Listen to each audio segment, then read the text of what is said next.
Hey, good morning. Hope you guys are having a good day. I'm Dr. Boyce Watkins, and I am taking a walk this morning.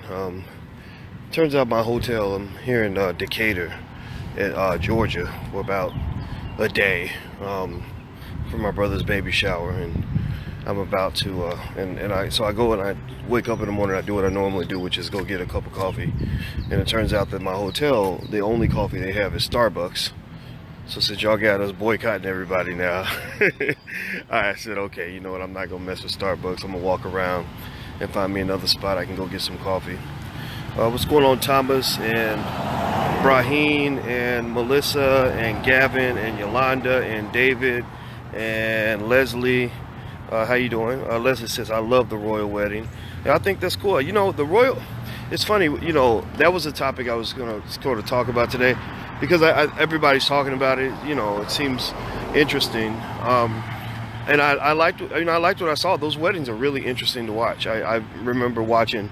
I think I saw the last one, and I remember it was like a big deal when Harry's brother got married. I forgot his brother's name, but I don't remember. I don't care. I don't get into like this idea of royalty.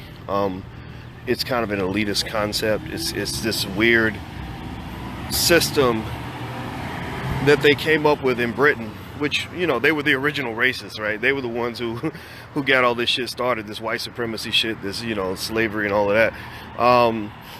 You know, they have this weird system where they decided that there's a small group of people who, for whatever reason, are more important than everyone else, right? You know, that they just, you know, look at these people and they say, okay, this group, they don't really do shit, you know. They don't really, you know, they're just a symbol, right? So you're a living symbol. And it must be, I mean, I imagine it's a pretty good life, because from the time you're born, you're really, really wealthy. I mean, you're sitting on billions of dollars.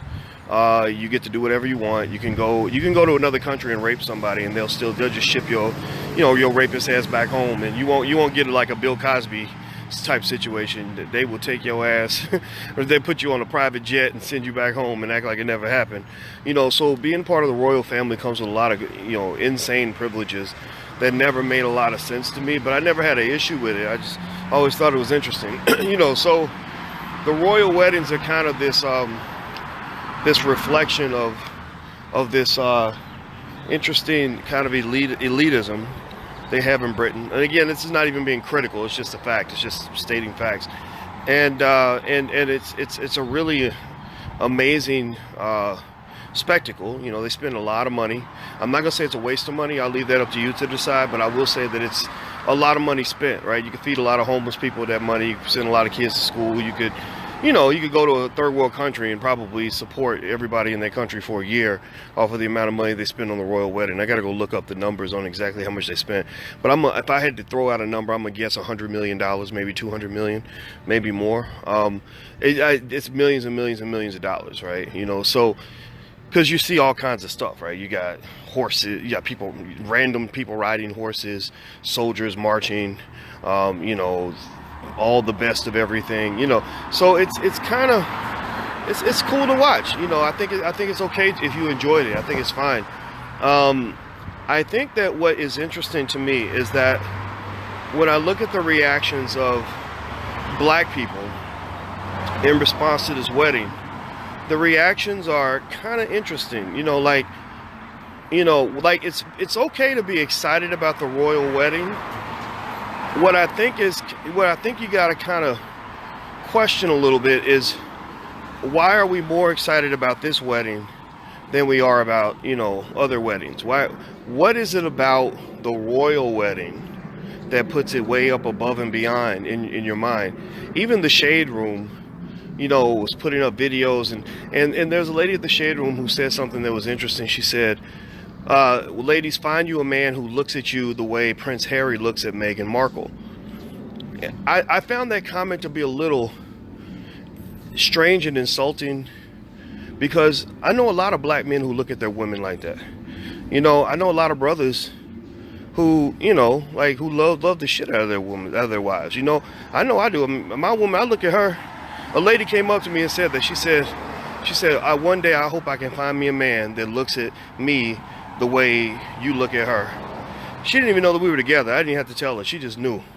You know, and I think that somehow this interesting, and everybody doesn't think this way. Everybody isn't processing it this way. But I think this interesting idea that somehow being with Prince Harry represents some sort of superior love, some sort of superior situation. It's a reflection of two things that it reflects. One, it reflects, you know, wealth, right? Wealth matters. That's why I talk to you guys about money, and I talk to all the brothers about, you know, you got to get out here and hustle and make something of yourself. Go start a business. Don't be begging white people to hire you. You know, learn economics so you can give, you know, your woman, your children what you want to have, what you want them to have. But then two, it reflects white supremacy. It's white supremacy 101. Why is it white supremacy 101? Well, because a lot of black people feel that Meghan Markle got some sort of nigger upgrade by being invited into the royal family. They're like, oh my God, she's not a nigger anymore. She's the princess of whatever the fuck. You know, like that's really how a lot of black people see it. They really see it like, oh my God, she's now a better person. She's gone to heaven. She's gone to, you know, she's gone to swirler heaven. Like, oh my God, if I could get something like that, oh my God, right?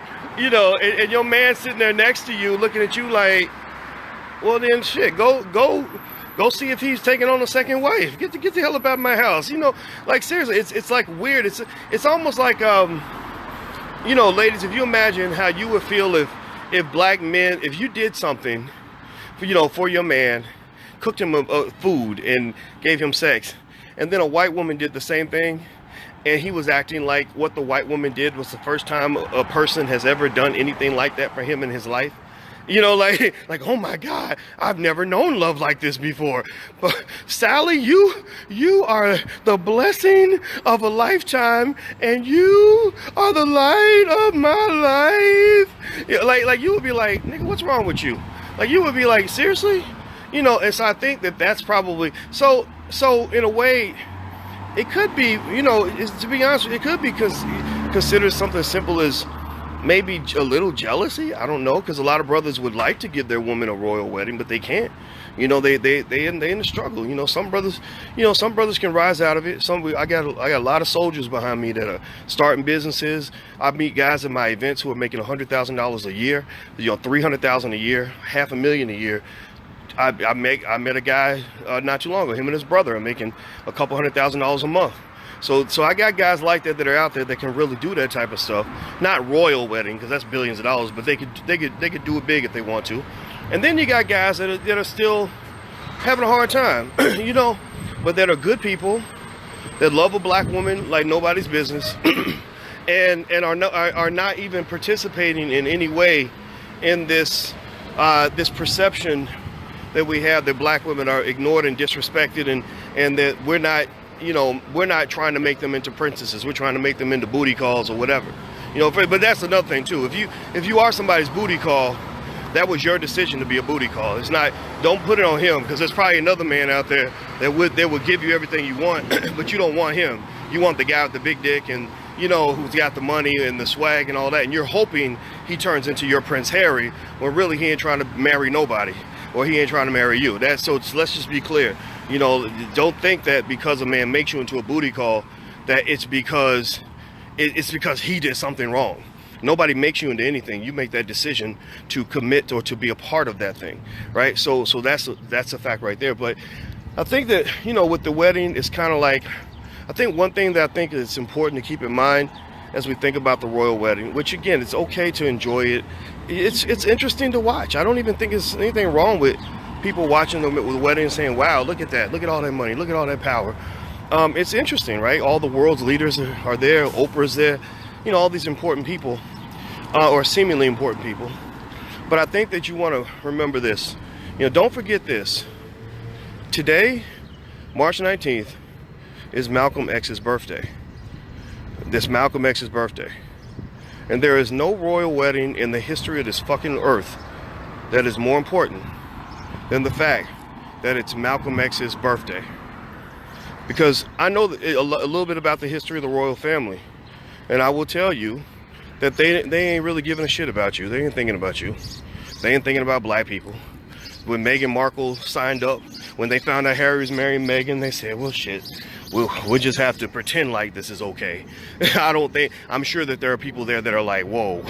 And if she had been a real black, like a black woman that we see in the U.S., y'all know what I'm talking about. It's not stereotype, but y'all know what I'm talking about. If she had been a different kind of black woman, oh, they would have probably had her killed before the wedding. They would have had her eliminated.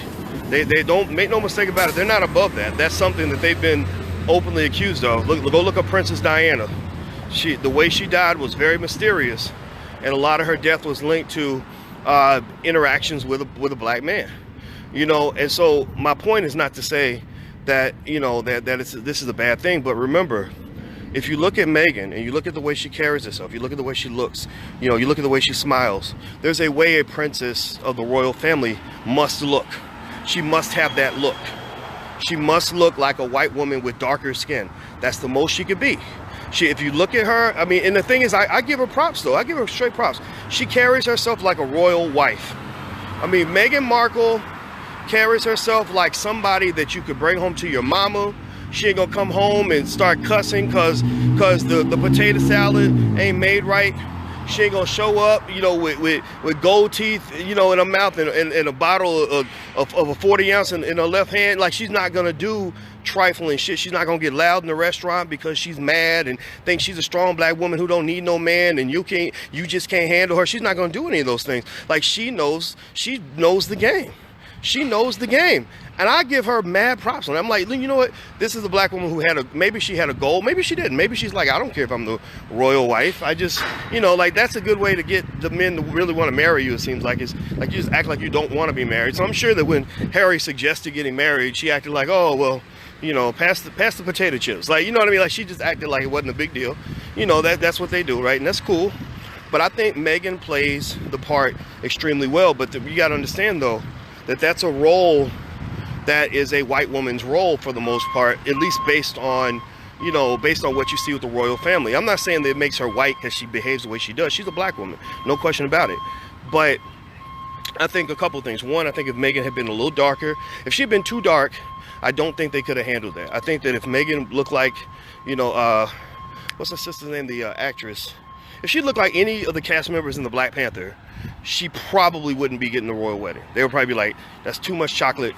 We can't handle that. Let's just have her killed before the wedding. Like, they would literally just be like, no, we can't do this. I think also if she did anything controversial at all, anything except, I mean, she had the little thing with her parents. I think her daddy was trifling. Her daddy was white, right? So that's a strike, a point for black people, right? But if she'd done anything in media, like if anything, I'm sure they investigated her past in detail. So if there was something like, oh, well, she was a hoe in college, or she used to be hooked on heroin, or she once got arrested after a wild night of partying, like, I think that they would probably like just try to nix it, So ultimately, she played the game really well. She got what she wanted, and I think she should be commended for that. But I think also everybody who's watching this, right? Who's watching this, because clearly, I'm gonna tell you this, I really believe this guy loves her. He seems to really be into her, and I think it's great. I mean, I think that's cool. I don't have no problem with the fact that he's a white guy. I mean, it's like, whatever, I don't care. It's like, your love is your love. I wouldn't marry a white woman. That doesn't interest me. White women are not attractive to me. But I don't think every black man who marries a white woman is a bad person, or every white woman or a black woman who marries a white man is a bad person. I don't buy into that. I have relatives that married outside of their race, and I was like, oh, a white guy, okay, well, what kind of person is he? That's literally my reaction. I'm not like, oh no, you're not upholding the black, like, no, because I've seen relatives. I have relatives who, women who have loved a black man, and that black man was not worthy of their love. I mean, I'd rather have my daughter be with a white guy who treats her well than to be with a black man who treats her like shit. And I don't know how anybody feels about that, but I don't really care about that. When it comes to protecting your daughter, you don't want some guy. You don't want to be like, oh yeah, well, because he's a brother, I want him in there raping my daughter and beating her ass and not taking care of his family. Like, no. I had a relative like that who got with some dude that just got her pregnant and then ran off, didn't take care of the kids. That shit made me mad, So I think ultimately, this idea that a black mate is automatically a better mate is just not, I don't think that's true. I just don't. I mean, personally though, what I would say is what I do is if one black woman isn't quite a good fit, then it's like, okay, well, let's find another black woman, you know, because there's a lot of great black women out here. So I don't think that you should say, well, I only dated white because black people are trifling. You can't say that either. You should say, I dated white because at that time of my life, the person I met who fulfilled my needs the best and made me the happiest happened to be a person outside my race. At that point, we're good. You know, so I think, anyway, with this royal wedding, I think it's more like, I think that what just kind of gets to me is, I think I see so much emotional reaction. I see so many people, like, I saw somebody that said, oh, she looks like a real Disney princess. And I was like, God, I hate this fact that, I mean, Disney's this big white corporation. Like now you're basing all of your fantasies and black culture off of this white company. Like whatever Disney puts out is gonna now become black culture now. Like if they put out if the Wakanda warriors start twerking, are we gonna start twerking too? Is that kind of what it is now? Like Disney's deciding what black people are gonna do and what black people think is important and cool. And I think that's very dangerous when you allow something controlled by white people to shape black culture or be defined as black culture. Why is it dangerous? Because they can take that away from you at any moment. They can alter it at any moment in order to manipulate you, right? So, for example, I'm gonna turn around. I became friends with some of the cast members from A Different World, and you know, A Different World, you know, they brought Roseanne back on the air, right? Well, A Different World, the cast members wanted to bring A Different World back on TV. They're like, you brought Roseanne back, why don't you bring us back? And the problem is A Different World is not owned by black people. The white people who own it at Warner Brothers basically said, no, we'd rather just not do anything with it. like they were like, well, can we buy it from you? Can we make a deal? Can we partner? They're like, no, we'd rather just like keep it in the drawer. And but you know, so many black kids wanted to go to HBCUs because they watched A Different World and it made them see themselves in a better light. Yeah, well, that's your problem. You get, because you consume your media, you get all your influences from people who control you, from your oppressors. So we own A Different World and we're not going to let you use it. Did you even know that Whitley, Jasmine Guy, can't even use Whitley's accent in public without being sued? Did y'all know that? She don't even own the fucking accent. She can't go out and be like, hey y'all, I'm Whitley Gilbert from Hillman. Like, she can't know it. If she does that, they will put her in court very quick. So basically, you don't own any of that, you know. And so in a way, we end up like these Crips and Bloods that are, you know, claiming blocks that they don't even own, you know, where everybody's renting an apartment on this block. So it's like, this is our block. No, it's not really your block, because they can actually remove you from that block if they wanted to, you know. And so I think at the end of the day, it's kind of like you have to be cautious, you know. Like today is a special day. Not because some black woman married a white guy across the sea. I'm happy for them. I really am.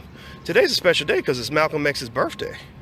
You know, Malcolm X should always be put ahead of some white prince in England, because Malcolm X put you first.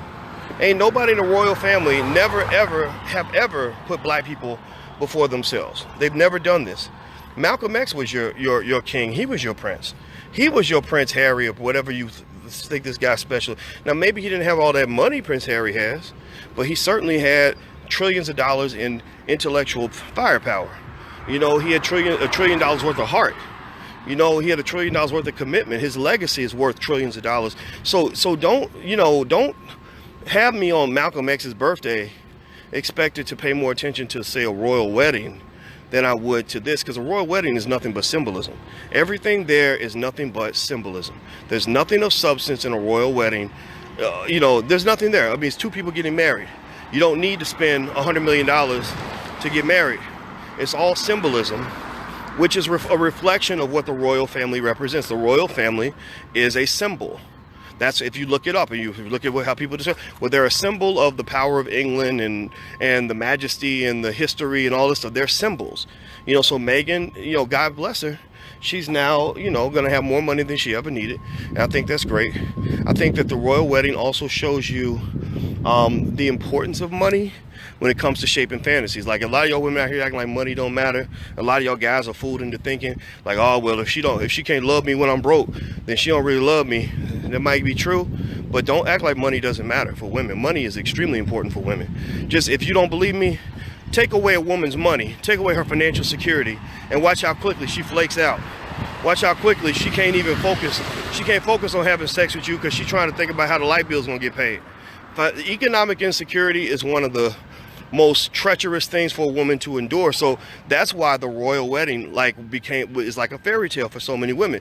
If you take the money out of the royal wedding, take the money out, take away all the jewels and, you know, all the soldiers and the men on horseback and the $3,000 dresses and all that shit, take all of that out, take away all the money, and have it be just two people, a white man and a black woman, get married in a little chapel in Las Vegas. That ain't a fairy tale no more. That ain't a fantasy no more. So fairy tales are built on money. And I think that what the biggest lie a young person can ever be told is that money shouldn't matter in a relationship and money doesn't matter. Like, if a woman tells you money doesn't matter at all, I don't think she's being truthful to herself or to you. I think that she's probably saying that because she's got enough money and that's why it doesn't matter to her. But again, take away all her money. It's like somebody saying, well, you know, bathrooms don't matter. I don't really need a bathroom. You know, bathrooms are, why would you pick a house because of the bathroom? Bathrooms are not a big deal, but let them have to go pee. If that person's really got to pee, then suddenly the bathroom becomes the most important place in the world to them. They would cut off their left arm to get to a bathroom. So money's the same way. Money only matters the most when you don't have enough of it. But money is what made this a magical experience. Without the money, there is no magic. And the money also is what makes black women find Prince Harry appealing. In another world, you know, he's a regular redheaded white boy. You know, that's what he's just a regular redheaded white boy. He wasn't even a smart member of the royal family. He was the one that they were worried about. He was the one that was getting into shit. He was his older brother. I think it's William. I think that's his name. His older brother held it down. His older brother did everything a king is supposed to do. You know, whereas the younger brother, shit, I don't know if y'all remember The Godfather when they had a character like called Fredo. Fredo was like the dumb one of the family, the one that they worried about that was going to take the family down. Like that, he was like the Fredo. You know, I think he's brought it together a little bit. But seriously, like, so she didn't even get like the best member of the family, but she got a guy that's worth billions of dollars, which instantly makes him appealing in the minds of a lot of people for good reason. I'm not saying it's a bad reason at all. She's got financial security. She can buy mama a house. She can take care of her family. She can do good things around the world. And I hope she does. I hope she takes, you know, these resources, and I hope she, you know, does some stuff for black folks. That if she does, you know, I think we should applaud that. But I think that this idea that you are a better person, that you got some sort of magical Negro upgrade because these important white people have accepted you into their family, that is a little insulting to black people, because there are millions of black people who will accept other black people into their families. You know, there are lots of black people who will bring a black woman like a Meghan Markle into their family and love them. Lots of black men who would look at her and give her the love and grace that she deserves and all of that. And so I can't say that I think the royal wedding's awesome because it you know, the spectacle, it's really interesting to watch, but it can never be as beautiful as black love. Let's just be clear. Swirling love can never, in this world we live in, be as beautiful as black love. It will never be as beautiful as a black man marrying a black woman. And I'm not saying that it can't be beautiful. It's beautiful. It's very beautiful. But I think a black men showing loyalty to black women after all we've been through together, after all we've gone through. You know, we done went through the Middle Passage together. We done went through slavery together. You know, we done went through all kinds of hell together.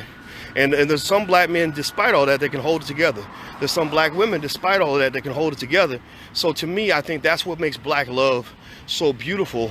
And so I think that if you get excited about this so-called fairy tale of, you know, this this white prince marrying a black woman, I hope that you'll get equally excited about the fairy tale of a strong black man marrying his black woman. Like that, you know, Hakeem marrying the girl from Coming to America. I forgot her name. You know what I'm talking about? Like that's a cool royal wedding to watch, right? You know, but then again, that's all like a fairy tale. Y'all do know that, right? Y'all do know that didn't really happen. But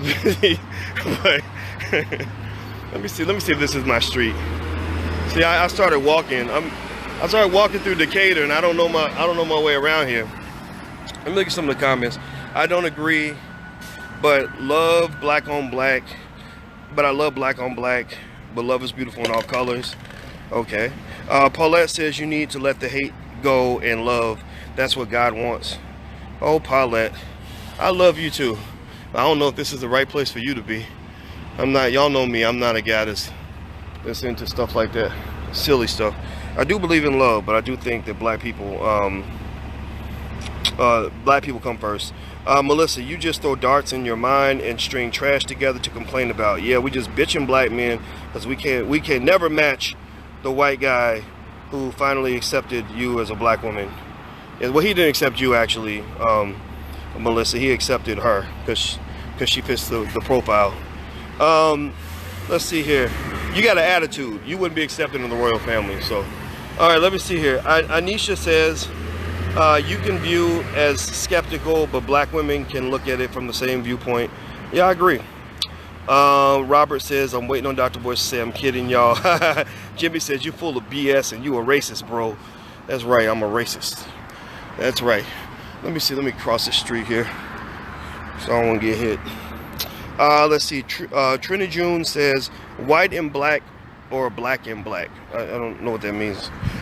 Effie, black love. When most black athletes get married, those women look like the Kardashians. Actually, that's not true, Effie. I think that's you know, another dangerous stereotype about black men, that maybe that would be something that would be passed around by TheRoot.com, which is this white-owned company that pretends to be black. But that's just not true. 80% of black men marry black women. You know, a lot of those black athletes are married to black women. Now the ones who get with the Kardashians and all that nonsense, I don't understand that. But that's not accurate, you know. And so I think that's what you got to watch out for, is you got this attitude where you got a lot of black women who are having orgasms over Meghan Markle marrying this white boy across the sea, because they're thinking, oh my God, finally somebody who appreciates the black woman for who she is. And that's just not true. That's not, first of all, he doesn't appreciate all black women. He appreciates her.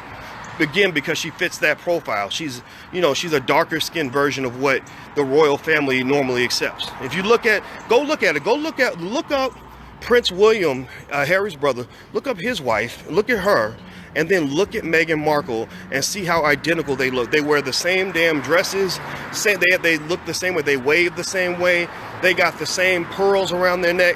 They look identical, they behave identical, because there's a way that, you know, that a wife in the royal family is supposed to look and behave. You can't be out here, you know, if she showed up with some dookie braids to the wedding, that would probably cause the wedding to not happen, right? Again, seriously, I'm just being honest with you.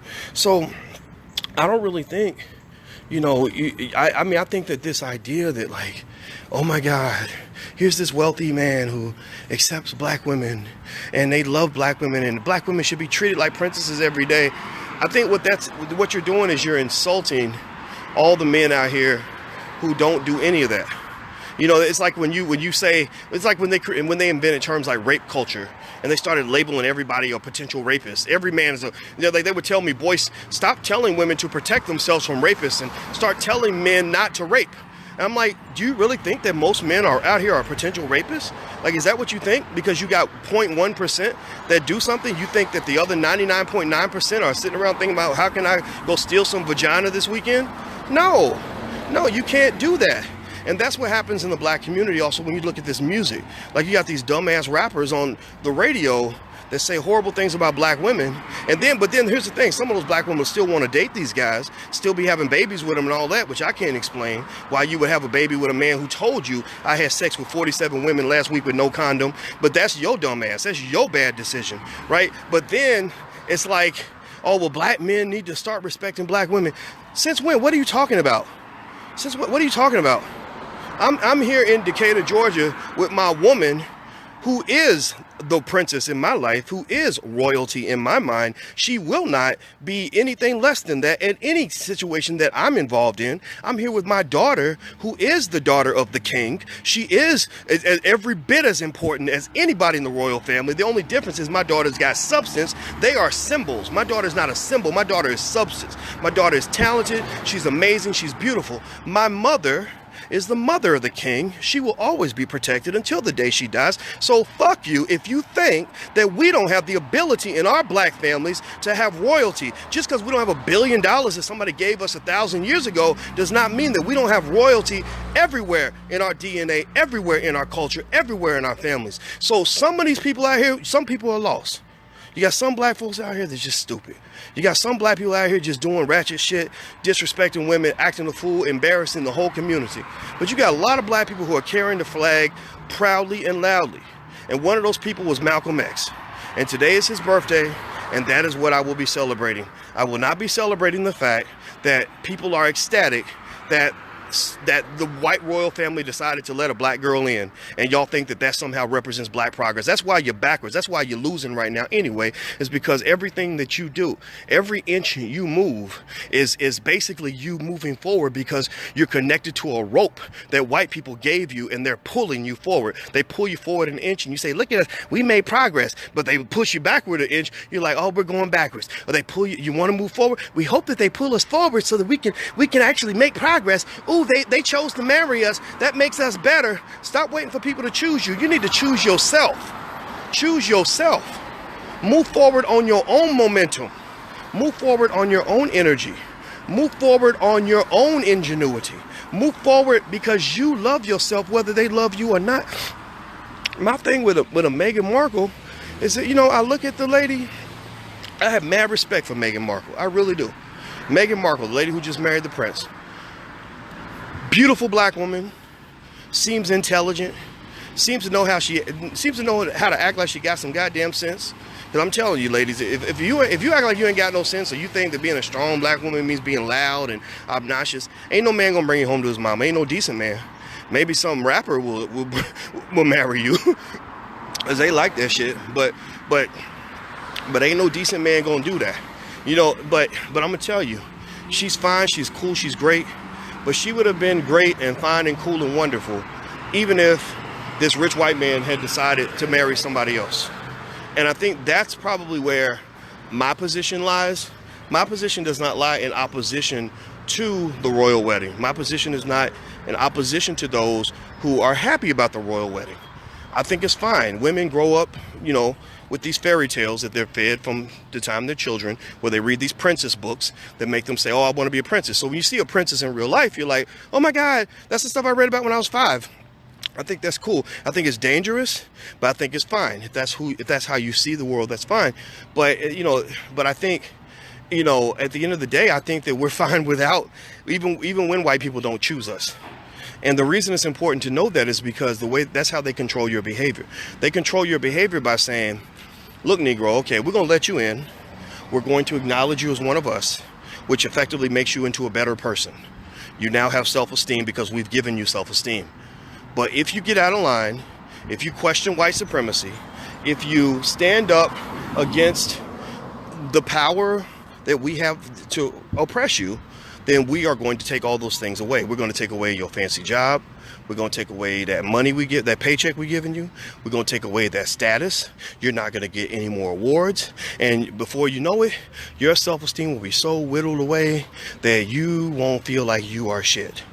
And that's the danger of depending on others to give you your self-esteem. So I'm not real excited about so-called advances black people get that are given to them by white folks. It just doesn't, it doesn't excite me because it doesn't mean much. It's not even real power. It's shared and borrowed power. Like, let me give you an example. Let's say that Meghan Markle has a meeting with a strong black woman like a Zaza Ali. And Zaza says, you know, you a member of the royal family. Zaza has magical power over people. She can really, you know, get women like fired up. So Zaza says, you know, you're a member of the royal family. You should be doing that to help Africa. You should be standing up against the tyranny of that family's oppression of the masses. You should be doing these things. You're the princess. You got $1 billion in your bank account. And so let's say Meghan's like, yeah, that's right. So Meghan starts becoming more Afrocentric. Meghan starts wearing her hair different. Meghan starts behaving in a way that she deems fit, not in the way they deem fit. And she starts using that money to really help black people around the world. She would probably get killed. She would probably not live to see her next birthday, because they'd be like, okay, how we let this Negro in while she was playing the game, but she's not playing the game anymore, which therefore makes her a threat. Now here's the fascinating part about that, is it's their right to do that. It's natural. Would you want anybody in your family that you've accepted to sort of undermine the values that your family holds dear? Would you want somebody in your family, in your household, saying, I'm going to change the paint on the walls, we're going to turn this into a strip club, we're going to go out and spend the family money on some whatever it is that they want to do? Would you allow that? No, you wouldn't. You'd be like, who the hell are you? What makes you think you can come into our house and make the rules? You ain't making no rules in here. This is the house that the royal family built. You didn't build this damn house. So I think that black people, in order to understand what black power looks like, black power does not come through the form of integration. Black power does not typically come in the form of somebody still choosing you. Doesn't mean that it can't, but if it does, there's always going to be a battle. You got to be willing to fight that battle. Black power comes through the development of independent power, where we can move forward on our own momentum. It comes through ownership. It comes through the development of institutions that are run and controlled by black people. Like in our family, I'll give you an example. In our family, we have some money, right? Because I've been working my ass off my whole life to put together some assets for the family. And I've learned to protect those assets. You know, I stopped loaning money to people that are deadbeats. I stopped investing in things that were not good for the longevity of the family. And at the end of the day, what happens is that when we want to make a family decision, we make that decision. We're not waiting by the phone for Mr. Charlie to call for us to be able to make a decision. We make that decision. We know that when we make that decision, we know nobody can stop us from making that decision. And I think, and that is the most powerful I've ever felt in my entire life. Because I've had, fancy jobs. At Syracuse University, I made a lot of money. I've had, people invite me to their table. I've had people, try to marry me like Meghan Markle, like not the same way, but I'm talking about just, some rich white man saying, hey, Boyce, I really think you're smart, and I'd really like to invite you to be a part of the firm. And that's fine. If you ain't got no other options, that works.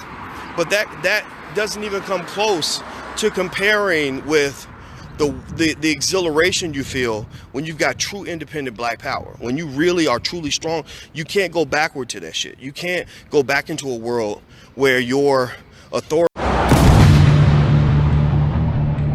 What you gonna do about my money? What time did you start work? What time did you start work? How do you get to work, the time you're done, and the amount of work you get done? How? I know what time he How? gets. I'm here after he gets back. Turn your fucking phone off! Do you have to come to work today? Do you have a choice? There's no money in this world for someone to pay me so I can call them a boss. That's like calling somebody daddy.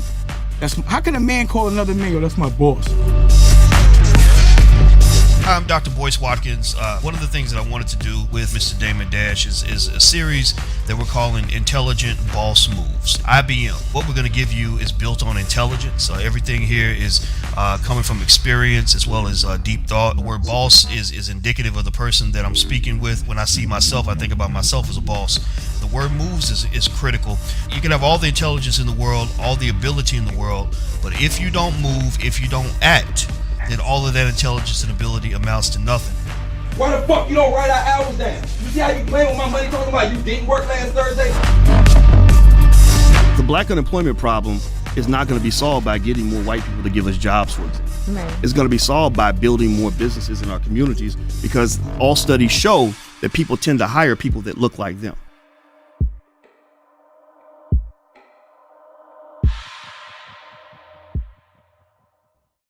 And your success and your independence was dependent upon whether or not white people accept you, and so again, I'm not putting Meghan Markle, I'm not putting all this stuff on her and the royal wedding and all that. I think the royal wedding, it was a wedding. It was good, it was nice. This guy, he loves his wife. I think that's great. Lots of money. The money is what made it special for a lot of people. Let's just be real. The money was the magic. Without the money, there is no magic. If he's a regular broke, redheaded white boy marrying a black woman, y'all be like, okay, whatever. right? But he's the prince. He's wearing, you know, prince regalia. All these fancy, important people are there. The whole world's talking about it. It becomes a big deal. And I think that what's unfortunate is when I see this sort of weird desperation from women that kind of are like, God, I wish I could have something like this. Like, I wish, you know, like deep down they say, oh, I wish my man would do something like this for me, or I wish I could find a man who's like this. And what happens is, part of the danger of that is that you then start looking for a white man. You know, some redheaded white boy comes up to you, and he ain't Prince Harry. He ain't gonna be Prince. There's only one Prince, right? But he could be like, you know, the son of a CEO. Or he could be some guy who runs a big tech company, like I think Serena Williams married a white boy who had a lot of money because he ran a tech company. He started I forgot what that company was called, Reddit. He started Reddit, you know, and suddenly you're like, oh my God, finally, a man giving me all the things that a black man never would. And I think but that kind of fits right in, right? I mean, that's kind of what you've always been trained to believe since slavery. You've been trained to believe that you should be with the master because the black man cannot provide for you the way the master can, you know? And I just, women like that, I feel bad for them because they don't come off to me as women. They're not attractive women to me because I like black women that have backbone, they have strength. I like those women that say, like I'll give you an example. The woman I'm with, very smart black woman. She's a professor, brilliant, beautiful, amazing. And one thing she said to me is, she said, if I wasn't with you no more, Boyce, I would find me another black man. And she said, I don't want another man who's not black. She said, I don't want, and she said, ain't nothing like a black man. Nothing like a black man. She said, if we struggling, we're going to struggle together. We're going to work our way out of it. You know, if he needs me to have his back, I'm going to have his back. I'm not going to put up with no nonsense. But if he's trying his best, then we're going to try our best together. Like, those are the types of women that I find most appealing, because that's a strong black identity where you're committed. You know, you're just kind of in the game. You're not like pussy ass wimpy people are the ones who are like, oh, it's hard, I'm gonna quit, I'm gonna go to the side that's winning. Like, people like that, you can't, don't marry a person like that, because a person like that will drop your ass the minute things get hard. You know, they'll get rid of you the minute that you no longer have status and money. Like, even when I got money, I always paid attention to how that woman would deal with me if I didn't have money anymore. If something just went wrong and things broke down. And I'm gonna tell you, a lot of these brothers go out here and they marry these white women. These athletes, they marry these white girls. They want to get with the Kardashians. But I'm gonna tell you like this: the Kardashians ain't fucking with no broke black men. When your NBA, NFL career is over and the money ain't coming in no more, then they're moving on to the next one. They're not messing with you if you're not rich and famous anymore. You know, so basically, same thing is true on the other side. You got women, you got black women who think the same way. You got brothers that are silly. They want to get with these you know, get with Polly and Sally and all this other shit, and they overlook black women. They think black women are dirty, bad, trifling. In fact, in LA, one of my friends told me he worked at a club, and he said their explicit instructions were to not let the black girls into the club, because he said, you know, they told him that they were loud, they act a fool, they may not dress right, they don't behave in a way that's appropriate, they don't, whatever. They were looking for the Meghan Markle type black girls, not, Shaquanda with the dookie braids, right? And so there's a lot of black men that really think negatively about black women as a whole, and we know that that's wrong. And I think that maybe rejection causes some women to look at something like a royal wedding and say, oh, there's somebody who would treat me the way I deserve to be treated. And I think that's fine, but I think, another way to look at it too is to say, why would I choose these men that are not treating me well? Why am I spending time around men who don't respect black women when there are plenty of black men who do? And the same thing is true with the black men. I've heard black men say, well, I want a white woman because, black women are this, black women are that. I know a guy I'm thinking about right now. All he ever dated was white women. Only women he ever took seriously was white women. And we would look at him like, well, why don't you like black women? And a lot of it was because he just had this image in his head. He felt that being with a black woman reduces his status in the world, that he would be dealing with ignorance, he would be dealing with trifling behavior, he would be dealing with somebody that that was just too much for him to handle. And what it is that it was the women he was selecting. He was choosing. When like some of the black women I've seen him around, I was like, man, I don't think I would date her, but good luck. I wish you the best. You know, so I think that with the royal wedding, I think that that's probably what irritates some people is they see it and they see people just, it's almost, again, it's like how women would feel if they're watching millions of black men get excited about seeing another black man have sex with a white woman on TV. And all the men are like, ooh, look at what she does. Look at the way she backs it up. And the black woman be like, well, I can back it up too. And then then they're like, ooh, look at the way she gives head. That's so good. Oh my God. I ain't never seen nobody give head like that. And the black woman like, well, I do that. I can do that too. You know, and you'd be like, why is it suddenly a magical experience when a white girl does it, but it wasn't magical when a black girl did it? Well, that's because of white supremacy. It's magical. Like, white people are magical to you. You know, putting a white label on things makes them better in the minds of a lot of black people. You know, and so this wedding, you know, now don't get me wrong, if he were a black man with $1 billion, I'm sure people would be excited about that too. I'm not trying to say that they wouldn't, but I think that the fact that whiteness is correlated with wealth, right? The fact that you're not likely to see black families with that kind of, you know, those kinds of resources pretty much says that, you know, by being wired into wanting these other things that you think a Prince Harry could give you, you're wiring also into the benefits of white supremacy. You're looking at Meghan Markle like she's the lucky girl, when really I think the black woman with a strong black man who loves her, that's the lucky girl. You know, like the woman I'm with, she's the lucky girl because I love her. I have her back, right? You know, I don't think she would look at Prince Harry and say, oh, if I was in that situation though, that would be some real good shit. You know, and because again, remember, he's, you know, he's just a dude. He's, you know, but anyway, I'm gonna stop for a minute and read some of your comments because I know I've been talking. My wife is German and I've been married for 25 years. I don't listen. Okay, you're on point, black man. Thank you. Tadera says, let people. Okay, let me do. Harry loves that woman, says Charlotte. Well, he appears to. I mean, he looks at her a certain way. I think he loves her. I mean, you marry people because you love them. You don't marry them when you don't. Janine, you better treat yourself the way you want to be treated. That's so true. And I think just the act of treating your partner well is something that has kind of got lost. I think there's a lot of people who think that treating other people kindly is a bad thing, or that somehow that makes you weak. And I feel bad for people like that, because people like that aren't usually going to get the love that they want. Because if you're not giving it, you're not going to get it, you know, unless you're with somebody who's that stupid. And even then, stupidity only lasts for so long. Stupidity is a drug that does wear off eventually, and eventually they're going to wake up and look at you and realize you're an asshole. All right, Denitra says, my husband and I celebrated 18 years of black love. Good for you. Let's see, Shambe says, publicize that self-loathing mentality. Let's see, Arthur says, I'm out on you, Doc.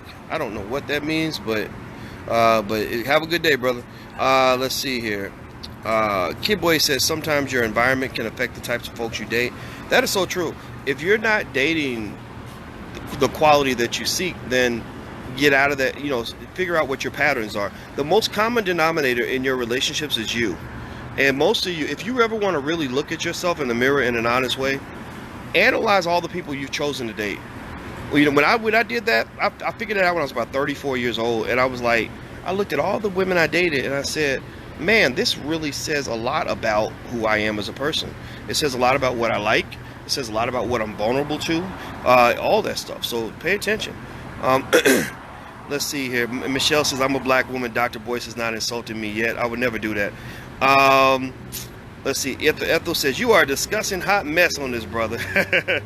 Sonia says, do you understand Princess Diana and how she felt about blacks? Some parts how she looked, life got her killed. Yeah, that's true. Yeah, a lot of people believe Princess Diana, another royal wedding, that she got killed because of her relationships with black people.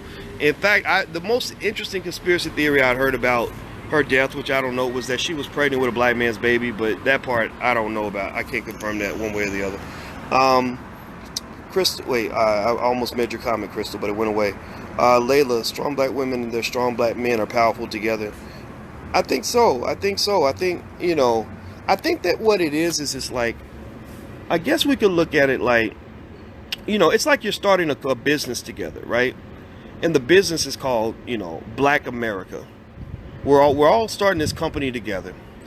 And the only way the company has, only chance the company has to survive, the only way the company has a chance to be successful is if everybody's committing their energy to helping the company win. If everybody sticks together and pushes in the same direction, then we got the best shot to win.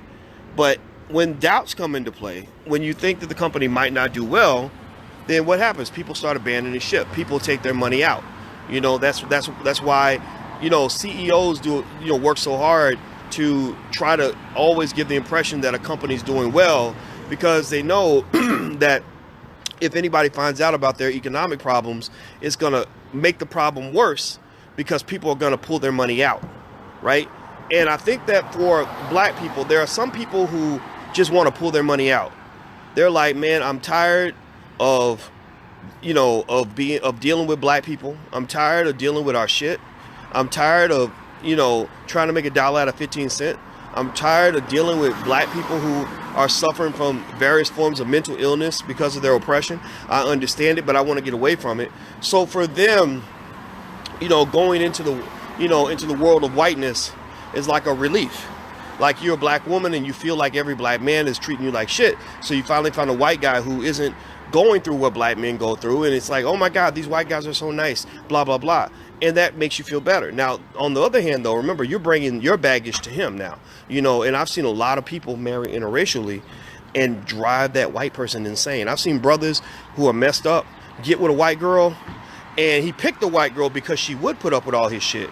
She picked the white girl because she's not going to challenge him on all his baggage. And next thing you know, she done went through hell. One example is like Darryl Strawberry, the baseball player. I watched a crazy film about all the shit he drugged that white woman through, and she stuck with him the whole time. She was with him when he get hooked on cocaine and go have sex with 100 women and all this other stuff.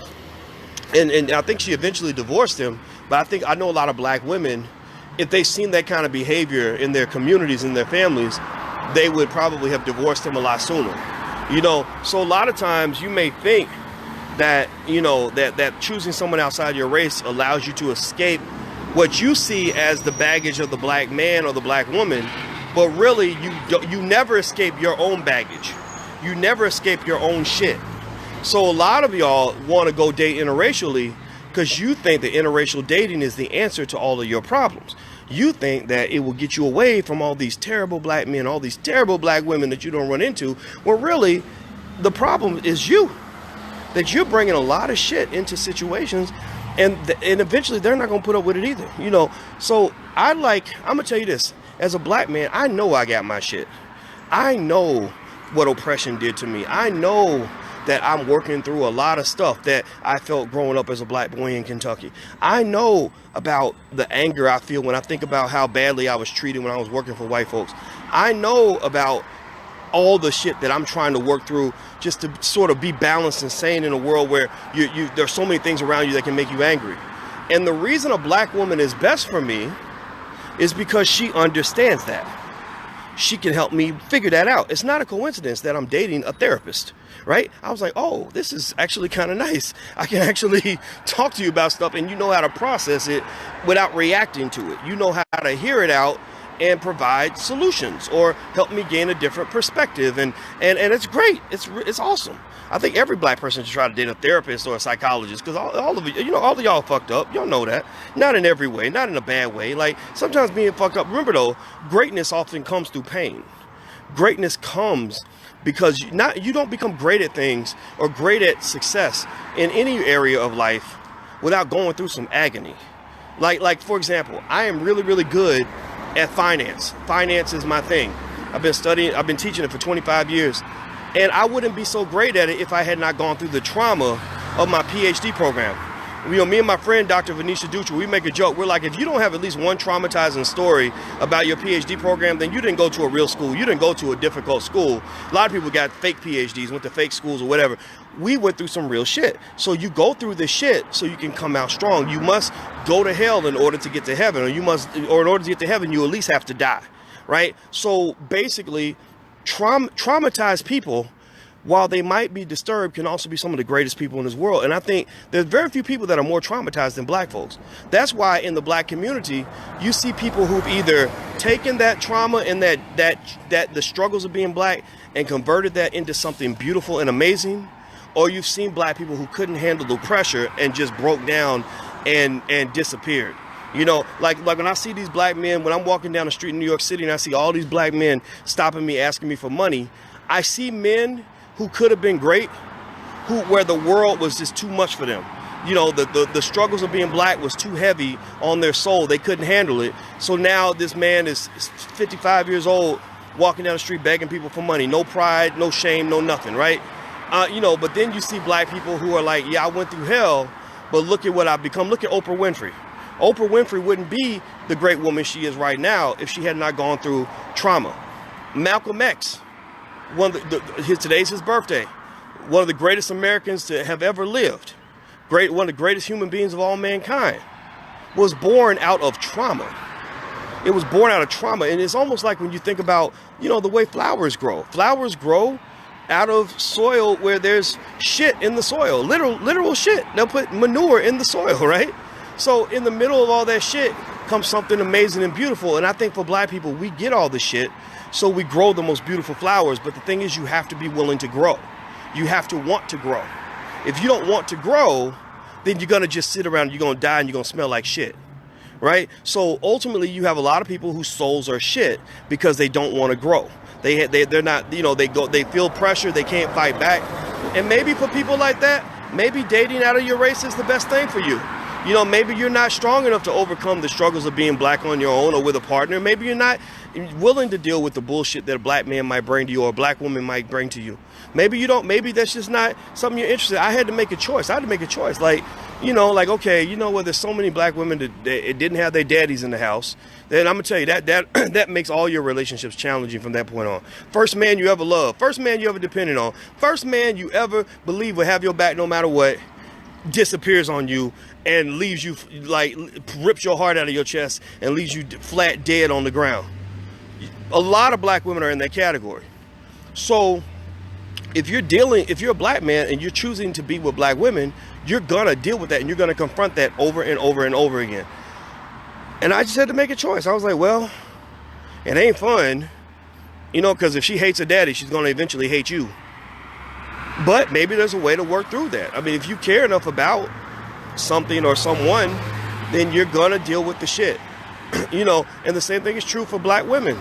Black women, when you pick a black man, you're dealing with a man that doesn't have as many economic opportunities.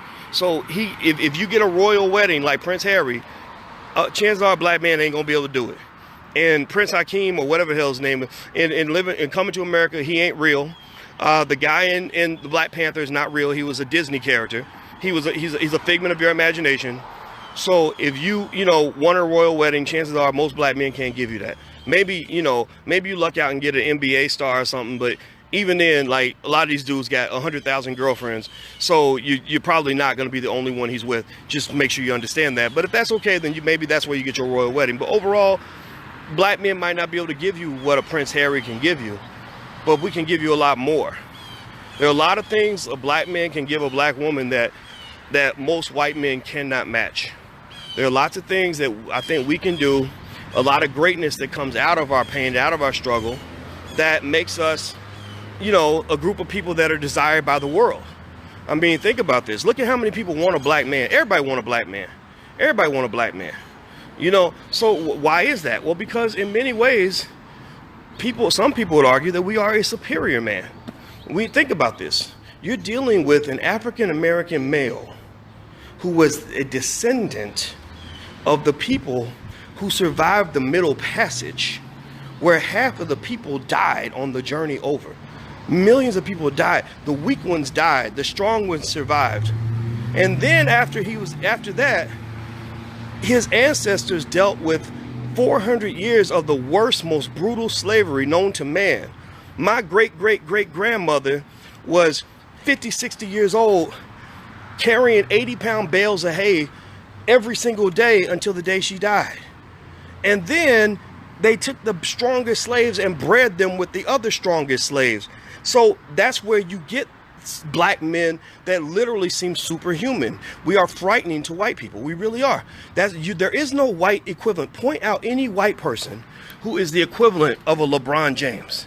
Show me the white LeBron James. There is none. Show me the white equivalent of Shaquille O'Neal. There is no white Shaquille O'Neal, because you can't make that. You genetically engineer that shit through hundreds of years of all kinds of chaos. So ultimately, in the middle of all this, we built something that's very, very special that money can't buy. And so I think that, there are different perspectives, right? There's some people who are like, oh, I wish I could be loved the way Harry loves Meghan, because I wish I could get a man to look at me the way Meghan looks at Harry, and I wish I could be a Disney princess, and I wish I could have a wedding that costs $1 billion, and that's nice and that's fine. A lot of black men can't do that for you, but there's a lot of things that a black man can do in your life that I don't think anybody can do, and there's a lot of things about us that make us amazing. Same thing is true with black women on the other side. There is no Polly, Sally, or Becky that I've ever seen in my life that could be to me what black women have been in my life. There's nobody. My grandma, I'm sure my grandma went through so much shit. I'm talking about a single mom, had 4 kids, raised them all by herself, but never had financial problems, held it down, was always rigid, disciplined, and strong. I think that there's a lot of women who if they had lived my grandma's life, probably would have killed themselves. They would have literally committed suicide, or got hooked on drugs, or ended up in the Betty Ford clinic for alcoholism. Like, I really believe that. Think about this. Look at how many white women actually, because they're the most protected group of people in America, they're also the most likely to end up hooked on drugs, or they're most likely to end up killing themselves, things like that. Because what happens is when you're protected, you don't grow strength. You can't get strong if you never go through nothing. Black women, on the other hand, they have a lot of issues with depression because of what they go through, but they have the lowest suicide rate of any group of people. So how can the group of people who are the most protected have the highest suicide rate, and those who are the least protected have the lowest suicide rate? Well, it's because sometimes we forget that struggle breeds strength. Sometimes we forget that, and some of us, we've gotten to this point where because y'all listening to white folks, and we're trying to become white liberals now. People don't like the term strong black woman. Like, oh, well, no, why would you tell everybody to be strong? Well, because I like being strong. There ain't nothing wrong with being strong. Or people say, oh, well, don't tell your son to man up. That's wrong to tell your son to man up. Why? Because you live in a world. You live in a world where another man will come up and beat your ass and take your shit. If you a little pussy ass boy. So, no, man up. You man up. If you're going to cry, you could cry all day. But just cry when you get back to your room. Don't cry when you standing right in front of your adversary. You man the fuck up. Ain't nothing wrong with terms like man up. Ain't nothing wrong with terms like strong black woman. Strong black woman doesn't mean you don't need help. Being a strong black woman doesn't mean that you can't feel the pain. Being a strong black woman doesn't mean that you can't express the pain that you're feeling. Strong black woman don't mean that after you feel the pain, after you express how you feel, and after you cry a little bit, you're going to come out and you still going to kick some ass because you still got to get the job done. You still got to make it happen. You still got to get those babies what they need. There is no excuse for you to fail at that point. And so strong black man, strong black woman, I am completely in support of terminology like that. And I think that if you start letting that go, like you start telling black people, don't be strong, don't just be weak, don't man up. It's okay for him to be a girl if he wants. He needs to get in touch with his feminine side. Yeah, you do that. And watch how quickly they slaughter and enslave your ass. Like, seriously, that's what they want. They want you to be weak so they can control you, so they can eat you up, so they can make you into slaves. That's what they want. They're like, yeah, we want black people to be pussies because then it'll be easy to control somebody who doesn't know who they are, or somebody who folds every time there's a little bit of adversity. I don't want to be that person. I'm not going to say I've accomplished more than everybody in the world or nothing like that. I'm not saying that, but I've accomplished a few things. There is nothing in my life worth doing that I've ever accomplished by being a pussy. I have never accomplished any of those things by folding up and getting in touch with my feminine side every time I go through some adversity. No, I got my success, my wins that I got in life. The wins that I got, they came because I said I'm going through it, I'm feeling it, but I'm a man up. I'm a man up. We're gonna make this happen. we ain't stopping. Anyway, I'm gonna read some of your comments. Let's see. Deborah says we are strong black women. Means we have a plan A, plan B, plan C because stuff happens. That's so true. To keep, and remember, that's what makes you special. That's what makes you special. Remember, so understand this. If you're going to celebrate the royal wedding, do not celebrate it because you're happy that Meghan Markle got accepted by the royal family. Be happy for Prince Harry because he got accepted into the black royal family. Be happy for him because he got accepted into the black community. Be happy for him because he was smart enough to know quality when he saw it, and is understanding the value of being a part of the black community. That's what I'm happy for him. Like, so if I sat here and talked to him, he seems like a guy that is probably pretty cool. He seems like he's cooler than most white guys, and really in places like England, they're just not as racist as they are here. They have racism, but then it's not as terrible as it is in the United States. But I don't really feel like, you know, like black people are better, you know, because other people accept us. I don't need to be accepted by anybody. And I think, you know, when you're waiting to be accepted, you're just sort of making yourself very vulnerable unnecessarily. Let's see. Reza says you have no life.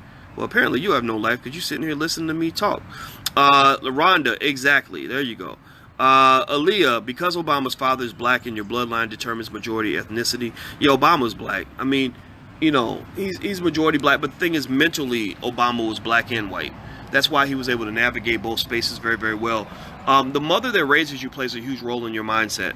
He was raised by a white woman. He was raised by his white grandparents. He wasn't raised by black people. So Obama was a guy who, you know, it doesn't mean he didn't value blackness. I think he does. I think that Obama, though, put other things ahead of his blackness. You know, I think he put LGBT issues way ahead of blackness.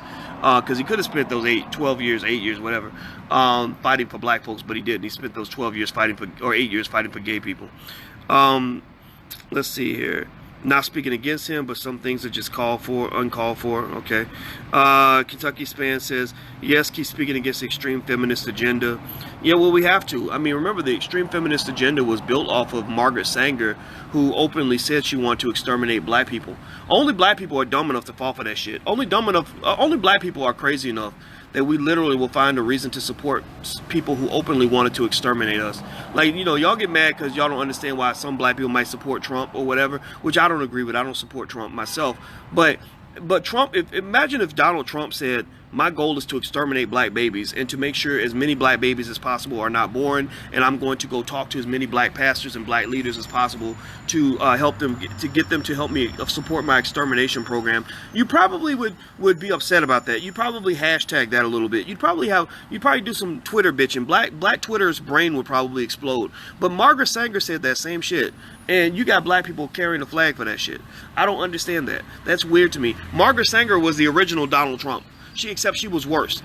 There's a lot of shit that she did and said that Margaret Sanger, the founder of Planned Parenthood, there's a lot of things that Margaret Sanger said and did that Donald Trump would never say, because he know that he'd get in big trouble if he was to ever say anything like that. But yet you support that. That again, that's a confusion that comes with not knowing who you are. Let's see. Good talk, Dr. Boyce. Got to go plant in the community garden. All right, Michelle, you go do that, sister. Lovely Queen says, got to keep pushing. Period. Yes. Curtis says, looking at these comments, I'm wondering who hates the black man more, the white supremacists or the black feminists. I think it's probably the black feminists, because the black feminists, proximity, familiarity breeds contempt. So unfortunately, a lot of the women who might identify as black, extreme black feminists on some level, they're women who've been hurt by some black man in their life, and they don't know the difference between what 1 or 2 men do that you know in your life versus what all men are doing. So it's like somebody who gets raped and they think, well, all men are rapists. Well, that's not true. You know that was him. He was a bad guy, but everybody's not a bad guy. So I think that you're no different from that man I told you about earlier who only dates white women because the black women that he was around hurt his feelings.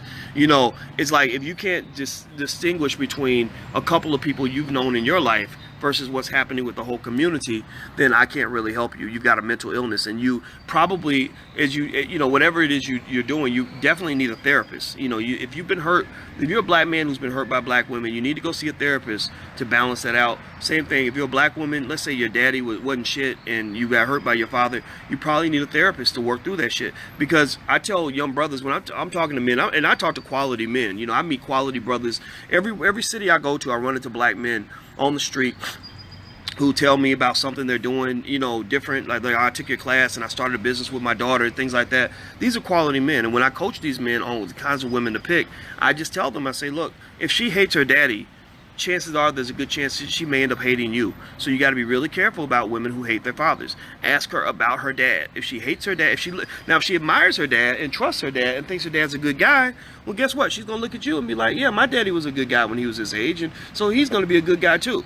A person who hates their daddy, unfortunately, is a person who's looking for any reason for you to hurt her again, any reason for her to feel at risk of being re-traumatized. So it doesn't mean she won't be a nice person, but any little thing can trigger her. You see, mean people are not mean all the time, like abusers. That's why abusers that beat women, that's why how they get into your life, because they're not abusive every day. They don't wake up banging over breakfast. Like they don't wake up like eating like, bitch, I ate these Cheerios and I'm gonna fuck you up like I did yesterday morning. They don't do that. What they do is the triggers happen.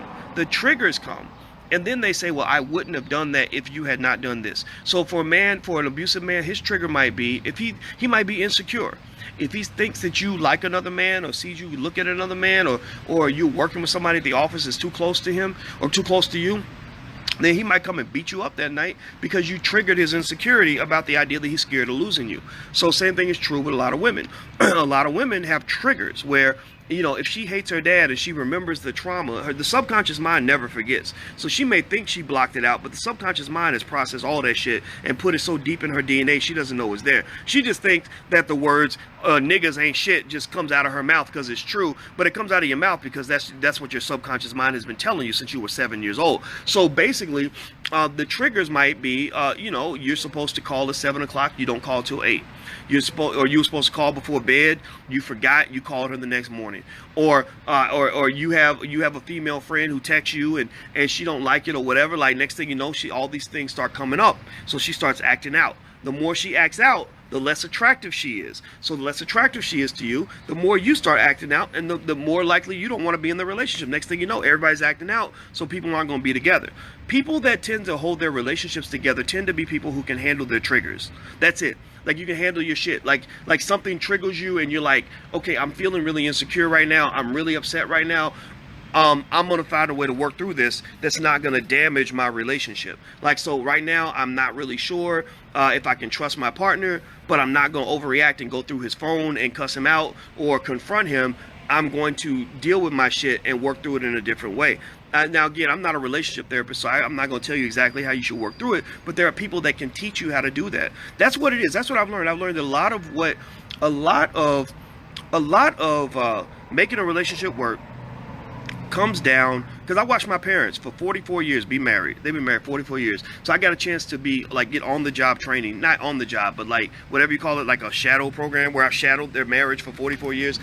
My parents stayed married mainly because they either don't trigger each other, and if they do, they handle their triggers. They control that shit.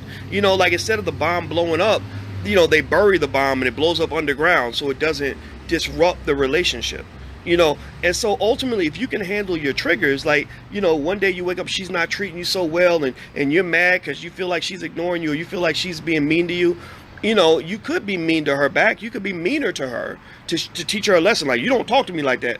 Or you could not take it personally and say, oh, wow, seems like she's having a bad day. You all right, baby? What you need? You know, because I'm going to tell you what, one universal truth about most people is that the nicer you are to them, the nicer they're going to be back to you. So if I go to my woman, like yesterday, she was being real feisty. She was bitching about everything. She was mad about it. Like we go to a restaurant and the French fries were cold. These French fries are cold, you know. And so I could have been like, my God, you're being such a bitch today. Like, God, what's wrong with you? But when I'm in my right mind, my thought would be like, are you all right? What's wrong? Are you okay? What's going on? So if you're nice to a person and you try to understand them, then they're gonna say, yeah, I'm upset because yesterday this thing happened and it's been bothering me since whenever. And what'll happen is that energy gets projected in a different direction. They start focusing on something else and not focusing on you as the source of that problem. So you got to learn how to kind of manage that, because black people, that's why our relationships don't last, because we trigger each other, and then our reaction to the triggers is like over the top. Next thing you know, everybody's fighting. And think about it, pay attention to how many, especially with young people who are really damaged. Look at how many of these relationships start off. I watch this shit. Look at how many relationships between young people start off and somebody gets pregnant and the relationship has ended before the baby's even born. Like, before the baby's even born, the baby has zero probability of having both of their parents in the same household. No chance whatsoever, because when the baby arrived on this earth, the mama and the daddy, whatever brought them together to make them start fucking 9 months ago, the magic is now gone, and now they hate each other, and now this child gets to spend the next 30 years watching their parents fight and be traumatized over that. And you think that child's going to be able to grow up and have a healthy relationship with anyone, including themselves? No. You better put that baby right in that baby needs to be dipped in therapy, like dipped in the blood of Jesus. That baby needs to just be dipped in, grab him by his hair and just dip him in therapy and just leave him in there for about 5 years, because that's what that baby's gonna need. Because a lot of us, we just mess our poor children up before they're even born, and it's so unfortunate. So let me see here. Kaylin says all of us are brainwashed. Get over it. Thomas says I know brothers who can't deal with black women because they're strong. Okay, interesting. All right. Lord protect us from all this man's counsel. I love you too, LaShonda. I'm glad you're here. Let's see here. Beverly says, what is he talking about? Came in late. Oh, we were talking about the royal wedding, and then we started talking about a whole bunch of other stuff. We've been just talking for a while. Tanya says, so insightful, please follow. Well, thank you, Tanya. And really, Tanya represents the kind of people I'm talking to. The people who don't agree. There's obviously a reason why you're here. If you don't like, if you don't like it and you're still here, that says that you see something about this that is either important to you, or it is correct enough that you're like mad about it, right? And that's all that is. I'm gonna tell you what's going on inside your brain. What's happening with you is what my psychology teacher taught us about. It's called disrupting your schemata, disrupting your worldview. When somebody comes in and says something that is different from what you're used to believing, it's very easy for you to be angry. For your first reaction is gonna be anger. Your first reaction is going to be, who the fuck are you to tell me this shit, blah, blah, blah, blah. And so I expect that, right? You're ready for that. But then what I want you to do is don't do it for me. Don't do what's best for me. Do what's best for yourself. What's best for yourself is when you hear all the ideas, even the ones that don't make you comfortable. Because if you hear all the ideas from all perspectives, you're going to go back and you're going to add that to the other information you're getting from the other side of the fence, and you're going to come up with a solution that really works for you. And that's how, I'll give you an example. One time I was sitting in a business meeting, and we were talking about something we wanted to do, an initiative we wanted to pursue. Everybody was on the same page. Everybody was like, that's a great idea. Let's do it. Oh yeah, this is going to work. This is going to be awesome. And then somebody came in and literally, this lady, she's a strong woman. She didn't care about what nobody thought about what she had to say. She came in and literally just pulled out a big penis and peed all over the whole room, all over the whole idea. She just literally was like, I'm peeing on your idea right now. She didn't do that, but that's kind of how it felt. She literally just pissed on everything we had just said and said, this is why I don't think it's going to work. And the first reaction for a lot of people was anger, like, damn, like aren't you a bitch? And a lot of people didn't want to hear what she had to say. But then after I got mad, I calmed myself down and thought about it and said, I told my brother, I said, I'm so happy that she came in, because we needed to hear the other point of view. Because at that point, we were all drinking our own Kool-Aid, and we were drunk off of how great we thought our own idea would be, and we needed a sobering reality to give us another perspective. That's how you gain wisdom and the ability to make good decisions. So when you hear somebody like me coming at you, now here's what I come at you. I'm not a white liberal. I'm not, some guy from the, some hippie from the West Coast. I'm not a latte sipping Democrat. I'm not a Republican. I'm a black man from the South who is deeply committed to common sense. That's it. If I had a slogan in my life, it would be common fucking sense. CFS. That's me. Common fucking sense. That's what I believe in. Common sense. So when I give you a perspective on whether it's relationships or money or anything, it's coming from a common sense point of view. It's coming from saying, like, Well, why would you do that if you want to be happy? Like, that doesn't seem like it's going to make you happy. Or why do we really think that black men that the community's better off if we are trying to make all black men feminized and we're telling them not, boys not to man up? Like, don't you want a man who's going to man up when the time calls for it? Like, if somebody breaks into the house and you and your wife are in the bedroom together, I'm a believer. I'm an old school Southern black man. I'm a believer that it's the man who's supposed to get up, go to the closet, get the baseball bat and the gun, and go downstairs and see what's going on. I don't believe that he's supposed to say, well, my mom told me not to man up. And she, when she bought my purple panties, she told me that manning up was just a made up concept and that it doesn't allow me to express my feminine side. He's not going to say like, okay, I'm going to bitch up and baby, I need you to go downstairs and check on this. Like that's not going to be safe for the family, and it's not going to be appealing to the woman. I think most women don't want a man who's going to bitch up when it's time to man up. Seriously, I think manning up is a good thing. Manning up doesn't mean that you don't take time to express your feminine side. It doesn't mean that you don't take time to explore your emotions. We all do that. If you're a man right now, seriously, explore your emotions.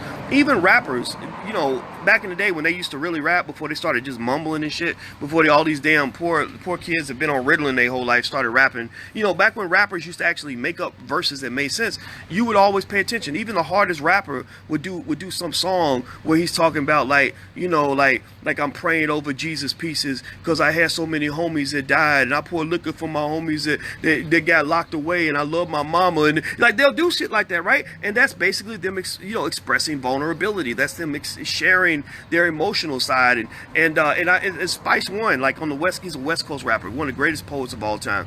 But he had a song, what was it? I think it was California, or some song that he had that really all he was doing was he was expressing the sadness he feels from all the friends that he's seen that have died, and how hard it is to be black, how hard it is to always have to watch your back, how hard it is to always think you could be killed at any moment. So I think that those expressions of vulnerability and emotionality are perfectly fine, but there's a time and place for everything. There's a time and a place for everything. You don't do that on the battlefield. You don't do that when you're in the middle of the shit.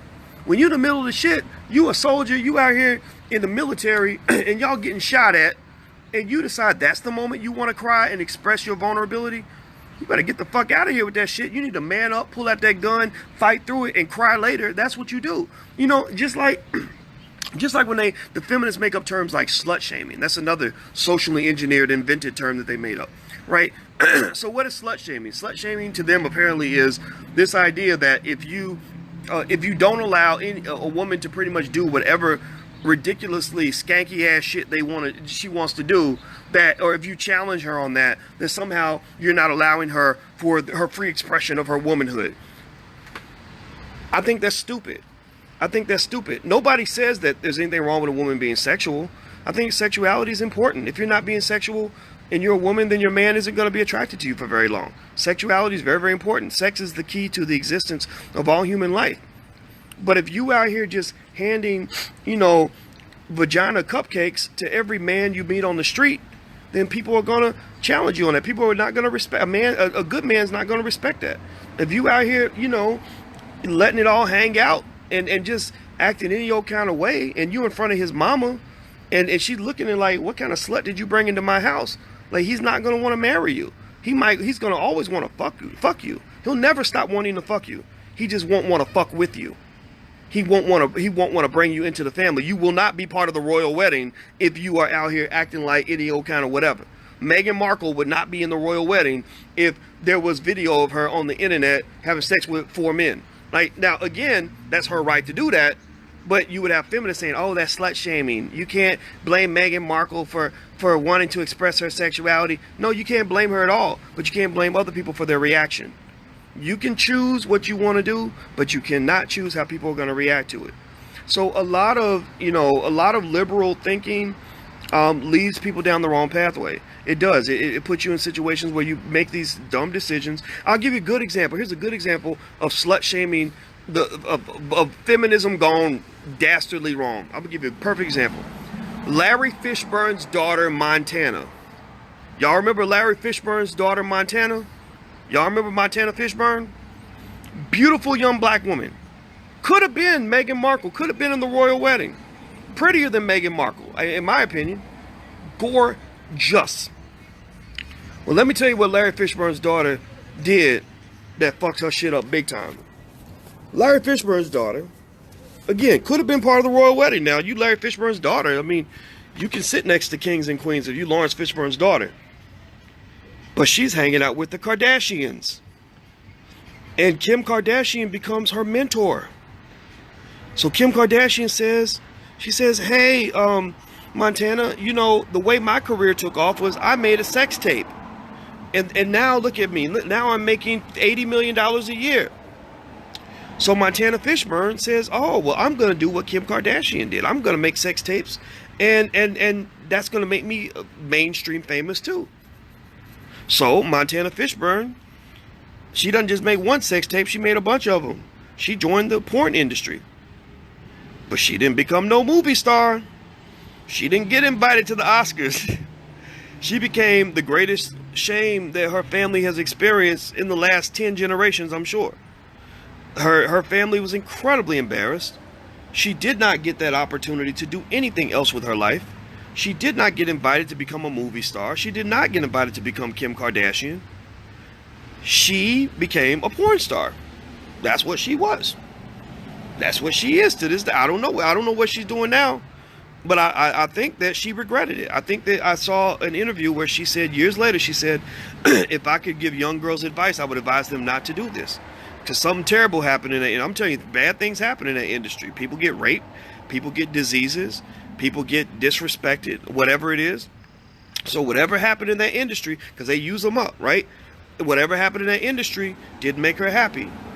And that's a situation where I'm sure there was some feminist in her ear saying, oh, you have a right to express yourself. You have the right to be the woman that you want to be. And anybody who has a problem, that's slut shaming. Your dad is being old fashioned by telling you can't do what you want to do. And it's bullshit. It's just not true. You can't, I mean, the bottom line is that you can't go through life doing whatever you want to do and thinking that there aren't going to be consequences. That's it. That's it. That's it. And I'm not just talking about women. I'm talking about men too. I'm talking about the brothers also. Like I run into guys sometimes. I feel so bad for them because I'll be like, well, hey man, you know, you hate your job and it's stressing you out and you ain't making no money and your life sucks. Why don't you learn how to start a business? They're like, yeah, doc, I would do it, but I can't because I got child support. I got 4 babies, mamas, and I can't pay the child support. And it's so hard, and I went to jail and this, that, and the other, and I feel really bad for them. But I'm sitting there thinking, like, I mean, I know you want to cry and everything, but don't cry on my shoulder because you weren't crying when you was having all that sex. You didn't cry when she delivered the pussy, but you're crying when she delivered the consequences. You didn't cry when she delivered her vagina, but you cried when she delivered that baby. And so what I say to the women is what I say to the men also is I say that you got to understand when you go through life, you can't let anybody ever tell you that you can just do whatever you want and not expect consequences for your decisions. There's always going to be a backlash. There's always going to be, you know, a fallout. There's always going to be a response. And that's it. You know, so let's see. Evelyn says, are you hating on black women? Who are you? Is she talking to me? Melvin says, facts, bro. Jacqueline says, crass. I know, I'm so crass. Let's see here. Jacqueline, she also says, stop. Honor us by not comparing our princess to a porn star. Why? Please stop. Our princess? You talking about Meghan Markle? Yeah, okay. All right, so let's see. I don't have a comment to Jacqueline. I think Jacqueline just likes being here, being mad. What Wangara says, you are real, no sugarcoating. Yeah, there's no point in that. My best advice came from my dad, who made a lot of mistakes in his life. A lot of mistakes. And I like the raw advice. You know, when I was a kid, I was like, man, just tell me how life really works so I can figure this shit out as soon as possible so that I don't so I don't end up like Uncle So-and-so who's hooked on drugs and an alcoholic. Or I don't want to end up where that person is. I don't want to be that homeless black man on the street begging for money.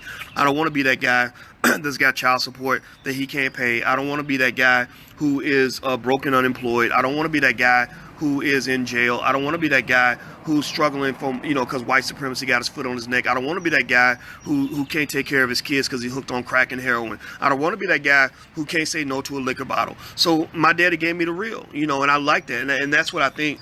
And that's what I give to anybody, any young person who asks me for advice. Is like, I want to give you real advice because life is real. The consequences are real. The effects are real. And that's it. So anyway, let's see here. On Estel says, Harriet's, she came a true hoe and can't go to her own people wedding. I think you're talking about Montana Fishburne. Mark Muhammad says, it's sad that Caucasians have unity, but so many Judas-minded blacks can't stand for black unity. Yeah? It's a good point. But I think at the same time, black people are not going to be the same, right? And I think that we can have unity while understanding that we're different. So I think that, just thinking, for example, think about this royal wedding thing. I don't think there's anything wrong with Meghan Markle marrying who she married. I think as long as she puts black people first, I'm good with that. And I hope that she does that. I hope that she doesn't, put other things ahead of her blackness. Because, if she gets next to this prince and starts using his billions of dollars to do things for black people, maybe African Americans, like, that would be dope. Like, that would be great. But if she does nothing for black people, then I don't see her marriage as being a benefit to the community other than the symbolism. And the way black people often get fooled is that we really buy symbolism more than anything. The Obamas knew this really well. I live 2 blocks from Barack Obama. And I know for a fact that their belief about black people was that black people pay more attention to flash over substance. That symbolism is always the easiest way to compensate the black community. So you put up an image of Michelle and Barack on the cover of a magazine. You showed them a picture of the royal family, right? Because they were the royal family for black people, etc. or whatever. And you do that, and that'll squash any sort of dissent within the black community. Like, that'll calm black people down. Like a little baby, you give a little baby, you play the music, you rock the baby back to sleep, or you start shaking the baby, or you give the baby a little bit of milk, or whatever. Like, that's what that was their strategy. That was their political strategy with black folks. They said black people are disorganized. Black people have low self-esteem. Black people they don't understand politics, so they're not going to make any demands. And basically what you do is you get the masses, you give them enough symbolism to get them to squash out any voices in the woods that are questioning the policies of the administration. So that's why, for example, when Dorothy Height died, one of the last things she asked Barack Obama to do was she said, could you please put a black woman on the Supreme Court? Because we've had all these white people and we've had a lot of Jewish people on the Supreme Court. And Barack Obama had a chance to nominate a black woman on the Supreme Court, and he didn't. He nominated a white Jewish lesbian from Harvard. A lot of people feel that she's gay. Like, a lot, there's a lot of stuff there, a lot of evidence there, and she's checked off all the boxes. Because again, if you pay attention to the Supreme Court, it's mostly people from the Ivy League, right? So basically, the challenge with Obama is that blackness really wasn't a top priority for him. Blackness was a priority, but it wasn't the top priority. The top priorities were, LGBT. If you were Jewish, the Jews have a great ability to have a disproportionate number of seats on the Supreme Court. Like, it doesn't make any, think about this. The Jews, I think, represent maybe 3% of the population, but they've taken up about 33% of the seats on the Supreme Court. Black women I think they triple the population of Jews in America, and black women have given more than anybody when it comes to America's strength and everything else. But you've never had a black woman on the Supreme Court, and that's because when you talk about what's happening in the halls of power, black folks are kind of left out of that. So ultimately, what I'm just trying to really say is that overall, pay very close attention to how much symbolism is given to black people and how we eat the symbolism up. And I think the part of the reason we eat the symbolism up, if you go back to Donald Glover's video, Childish Gambino, I get his names mixed up, but he did that video, This Is America.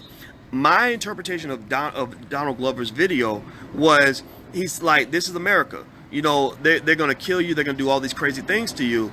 But after they do that, they're going to start doing something symbolic. Like, they're going to get you dancing and singing and being happy again, so you don't realize that they just shot. Contracts don't mean a fucking thing. Put your money into yourself. Fashion, art, you got to lose money in the beginning. If you saw Dave and I on the Breakfast Club, you saw that we are both big believers in being your own boss. We teach people how to start businesses that are going to build the black community. Most people, when they get into business, really don't know how they're gonna make the money, like what their business model is. They just know at some point motherfuckers be rich, and they figure it out when they get there. You know what I'm saying? In hindsight, when I get into a business now, I know how I'm going to make my money. We knew that there was no future in the street. We like having a lot of money. We like living a certain lifestyle. We like being bosses.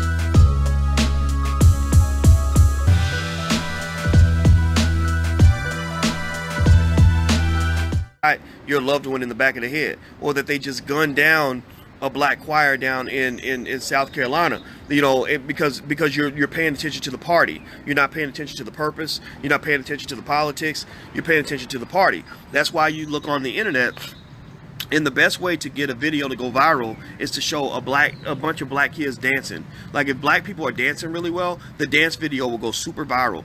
If you see or comedy too. You know, so comedy and entertainment are basically nothing more than they're like drugs. They're like aphrodisiacs, not aphrodisiacs, but like soothers. They're just things that kind of buffer you from the real issue. Like back in the day, David Banner. I talked to David Banner about 2 or 3 months ago. Me and David don't talk that much, but I respect David Banner.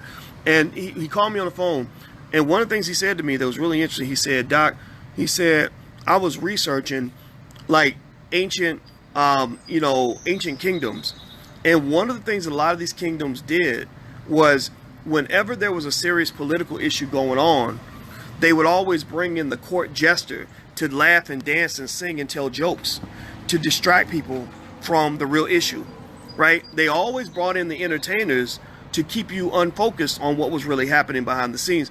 And that's what pretty much happens to this day. Your entertainers are used to basically allow white supremacy to be more digestible to you.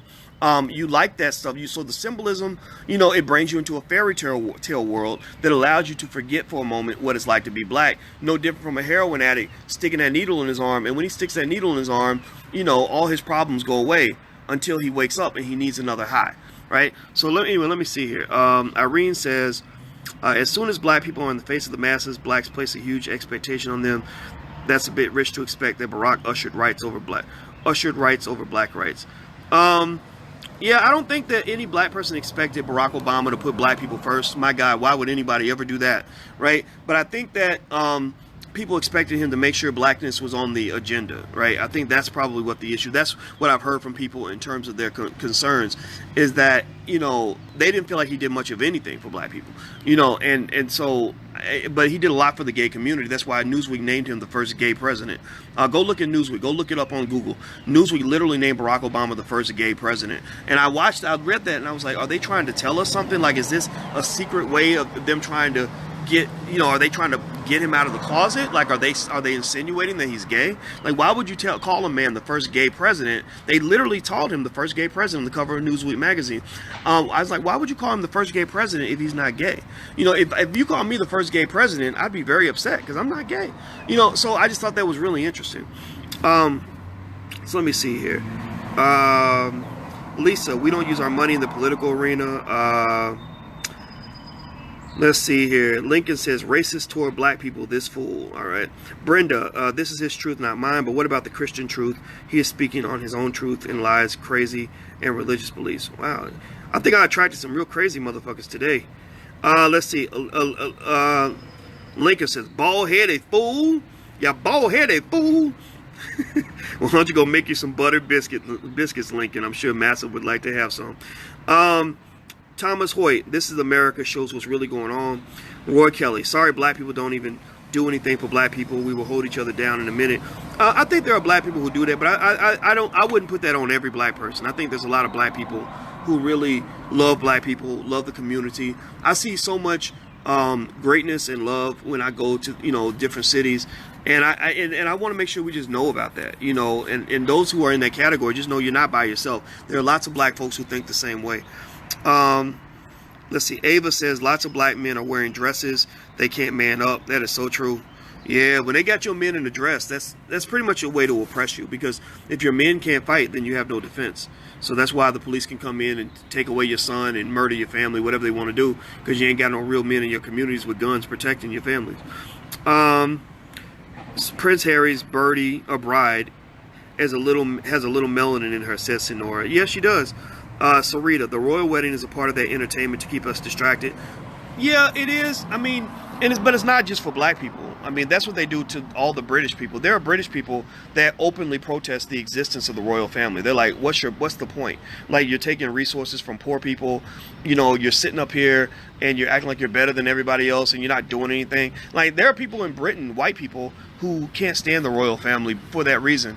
And so, you know, so the royal wedding is definitely built to be a distraction from, you know, serious politics, because people get carried away with the fantasy and the fairy tale of it. You know, it's like wedding porn for a lot of people, you know, especially women, but even men. Like, I watched it a little bit and I'm like, wow, look at that. That's so much stuff.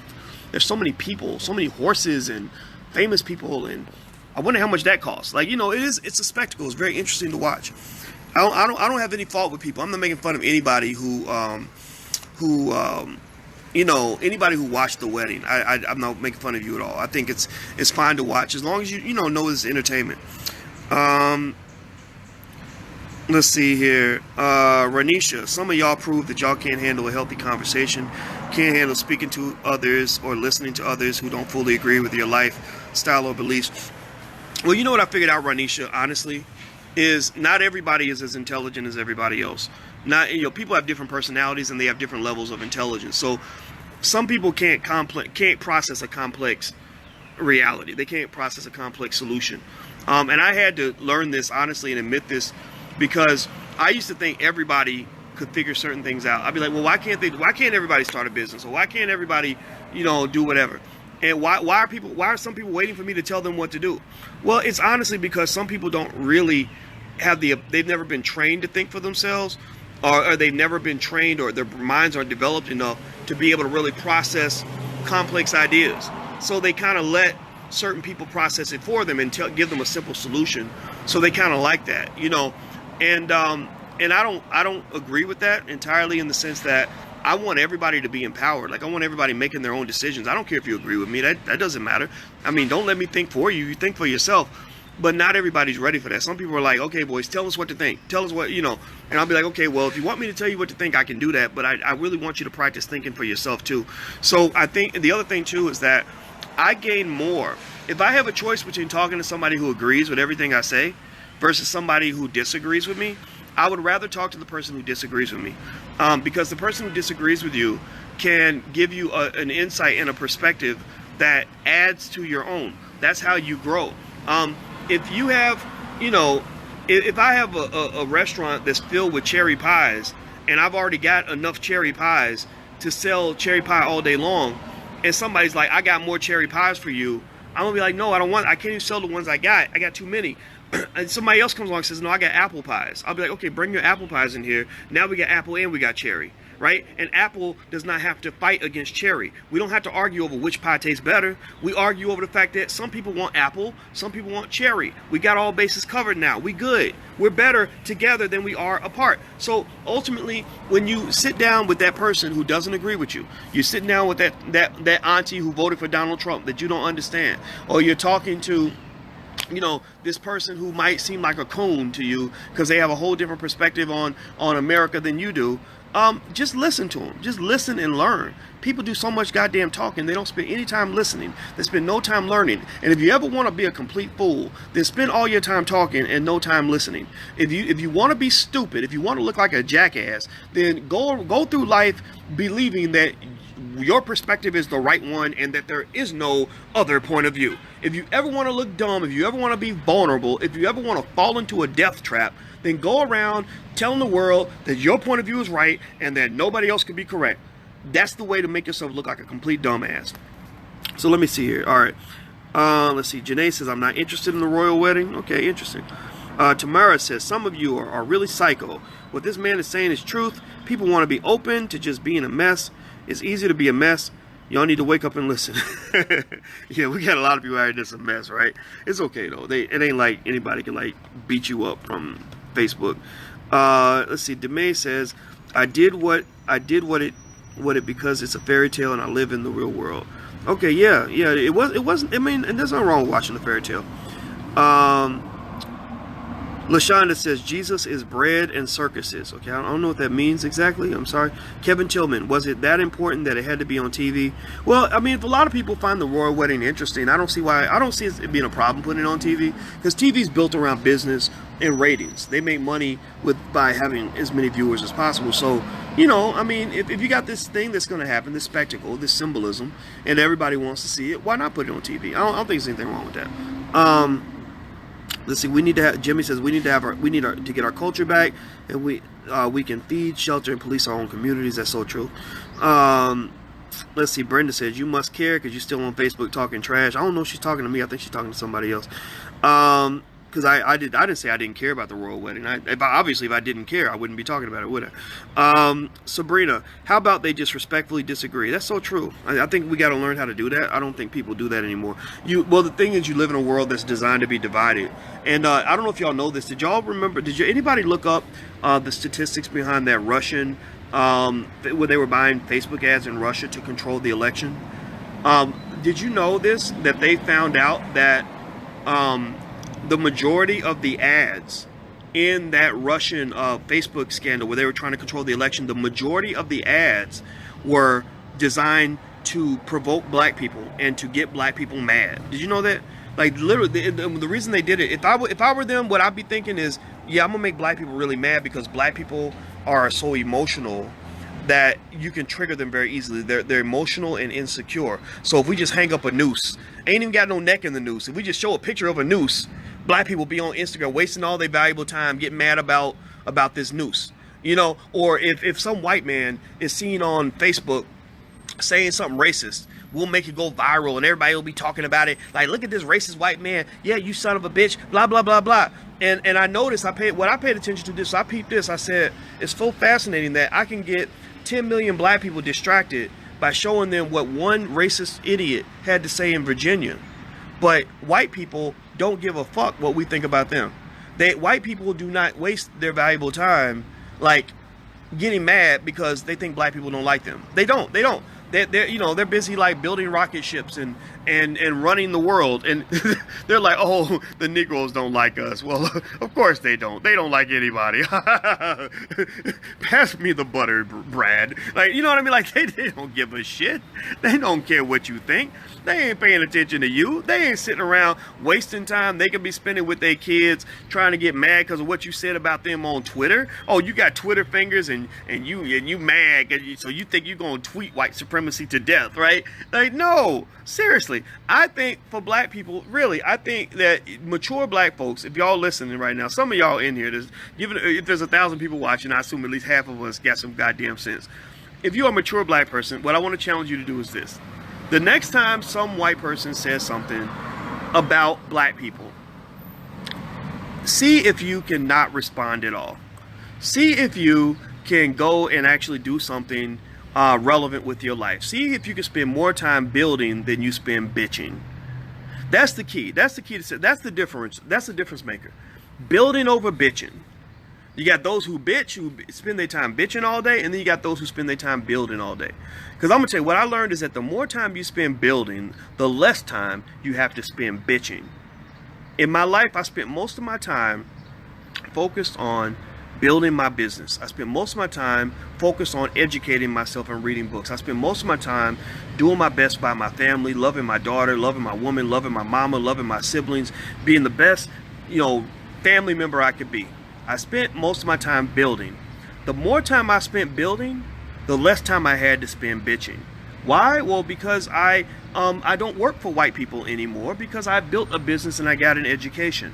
I don't have to bitch about white people because I don't work for them. Now, over there, there's like a McDonald's and there's a Bank of America and all this and a Wells Fargo. Now, if I hadn't spent any time building, I might have to be at Wells Fargo at work right now. In which case, I would have a lot to bitch about. I would probably have some white person over me, judging me because I'm black, telling me that I should get fired on my day off, telling me that I'm not a good person, telling me I didn't stir the coffee right, telling me that when I turn in the paperwork, I need to do a better job of making sure that all the forms are filled out properly. And I would be bitching all day. I would be bitching. I would come home ready to punch a hole in the wall. I would be mad all the time. I would be on 10 constantly, to the point where I would get hypertension and just die right on the street. But because I spent that energy building instead of spending that energy bitching, I don't have to go through none of that. I don't know nothing about that life no more.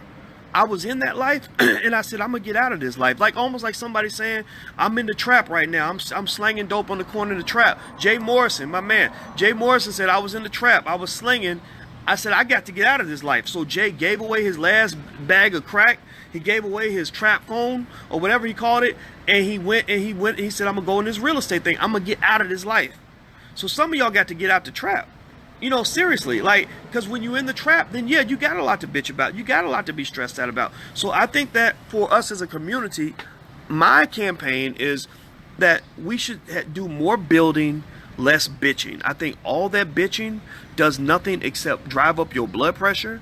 It doesn't actually change anything. It's like when they talk about, you know, hating somebody or being mad at somebody. Like if you hate somebody and you hold a grudge, you know, they say that's like drinking poison and thinking the other person's gonna die.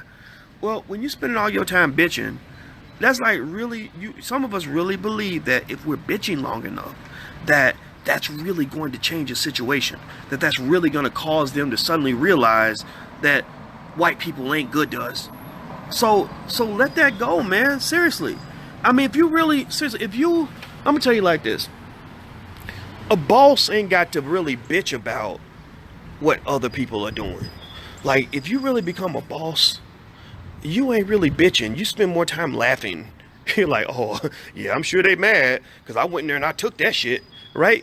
Like, bosses don't have to bitch all the time. Like, yeah, maybe you bitch a little bit. Like, sometimes I'll get mad. I'll get tempted to bitch because of somebody that's working for me isn't doing their job, right? I'll be mad, I'll bitch, I'll be like, God damn it, why won't he do what he's supposed to do? But then you know what happens?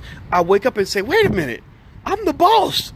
I ain't got to bitch. You're fired, mother. Get out. Get the fuck out now, right? You're fired, right? So ultimately, I think that if you spend more time building and less time bitching, you're just happier, you're more in control.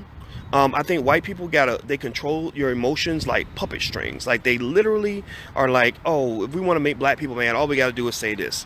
If we want to get the whole black community distracted on another issue, all we got to go do is put out a story about that.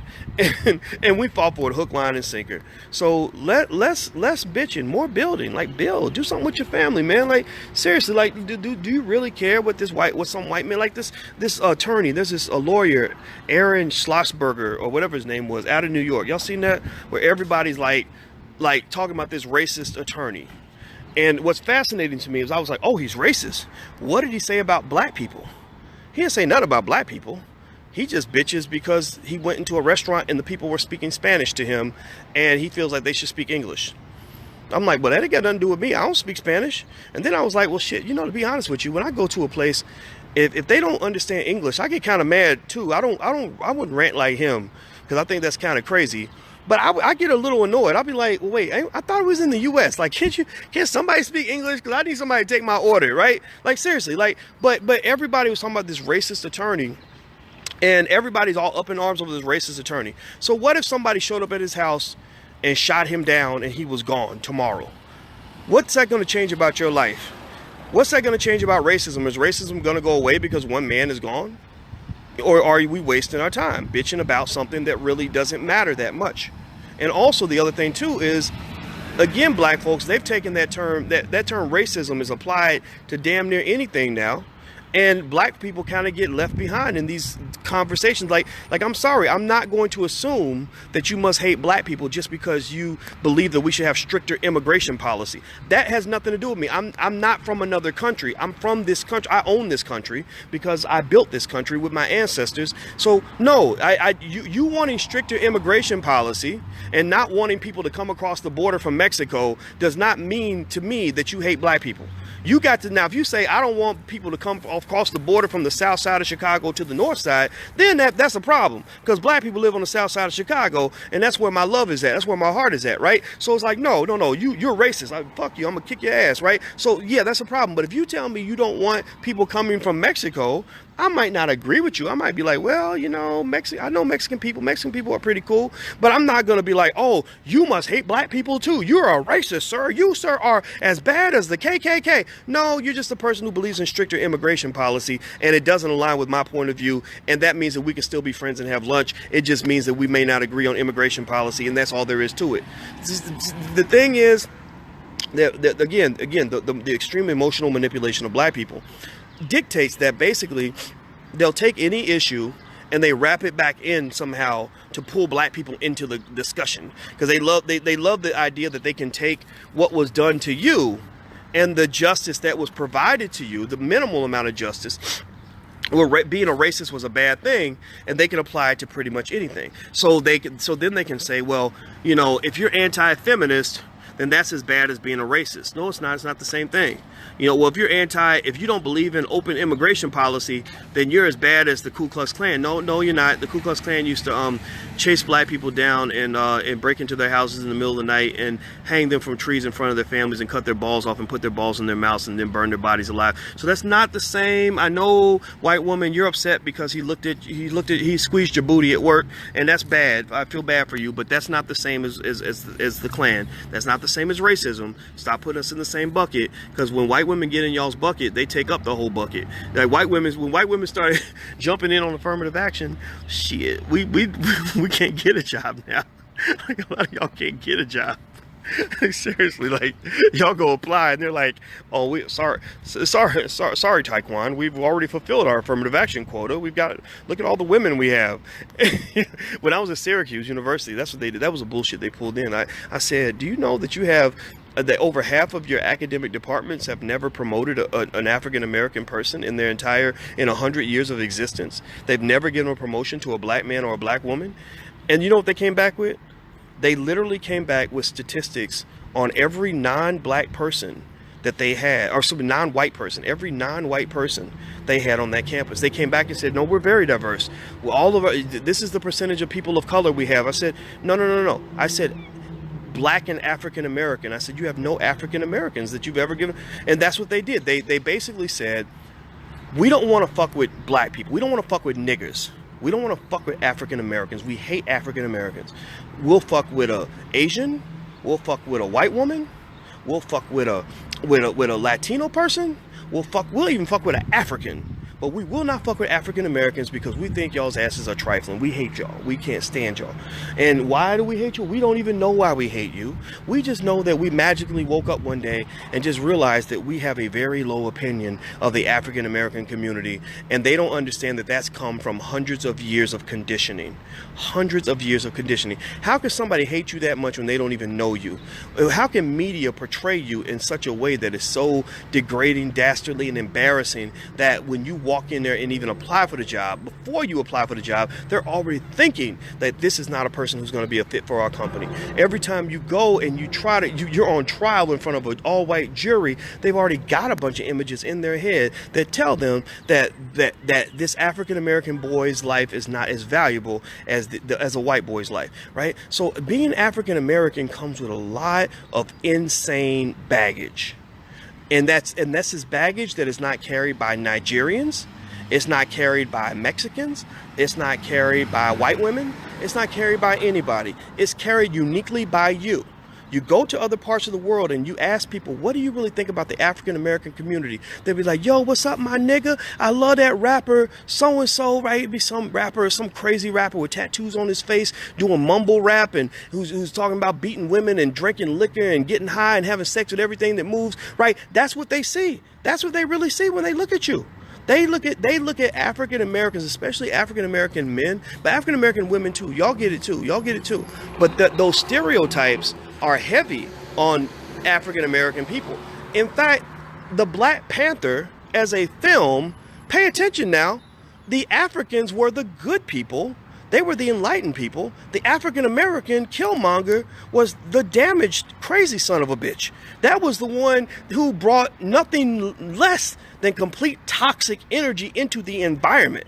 You know, now they did a wonderful job of giving context to it, that, you know, the reason he was like this is because of what he went through. But ultimately, that's how they see the black man all throughout the world. The black man in America. Let me scratch it. The black man in America, the way he's viewed throughout the world is this person who, and the black woman too, is these people who've gone through this horrible trauma that has made you into a monster. They see you as a monster the same way they saw Killmonger as a monster in the Black Panther. You know, and so we like Killmonger. We were like, hey, he's cool. The black women were like, oh, he's so sexy. Look at Michael B. Jordan. You know, the black men were like, yeah, shoot, I'd be mad as hell too. I'd go fuck him up too, because that's, you know, because we were identifying with his pain. We were identifying with his trauma. But I think the rest of the world looks at you kind of like this almost like a dog that has been beaten and abused and starved his whole life. And the dog wants to go through the neighborhood and bite people, and he's got rabies. Like, he wants to bite people and eat children. So you feel sorry for the dog, but you do not want that dog in your house. You're like, I don't want that. He's cute, and I feel bad for what he's gone through, but I do not want him in my house. So a lot of people, including many black people now, including many African Americans. That's what the crazy part is, right? You are the victim of this false perception, but you have the perception too. So think about this. This is so fascinating.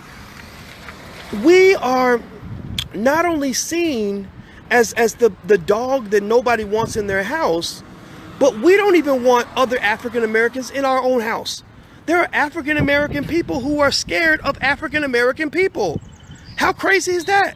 That's like the scariest. I mean, so if anything breeds extreme isolation like that, there's nothing that breeds more isolation than that.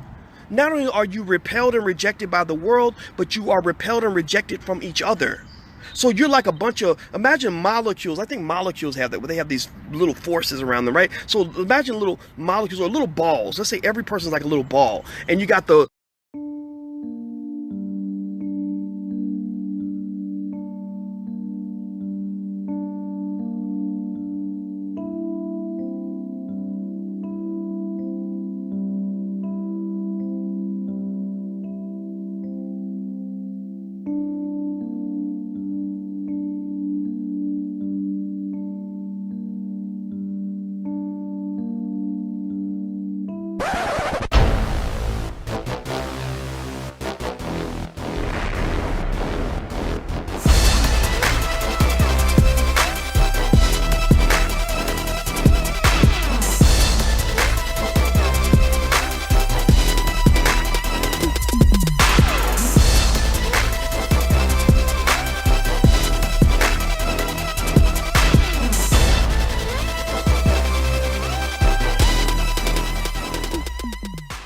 yellow balls and the red balls and the green balls and the blue balls, and none of the balls, all the balls are repelled from the yellow balls. The yellow balls are separated because none of the other balls mix and integrate, and they work together, and they, you know, build rocket ships together and hang out and all that.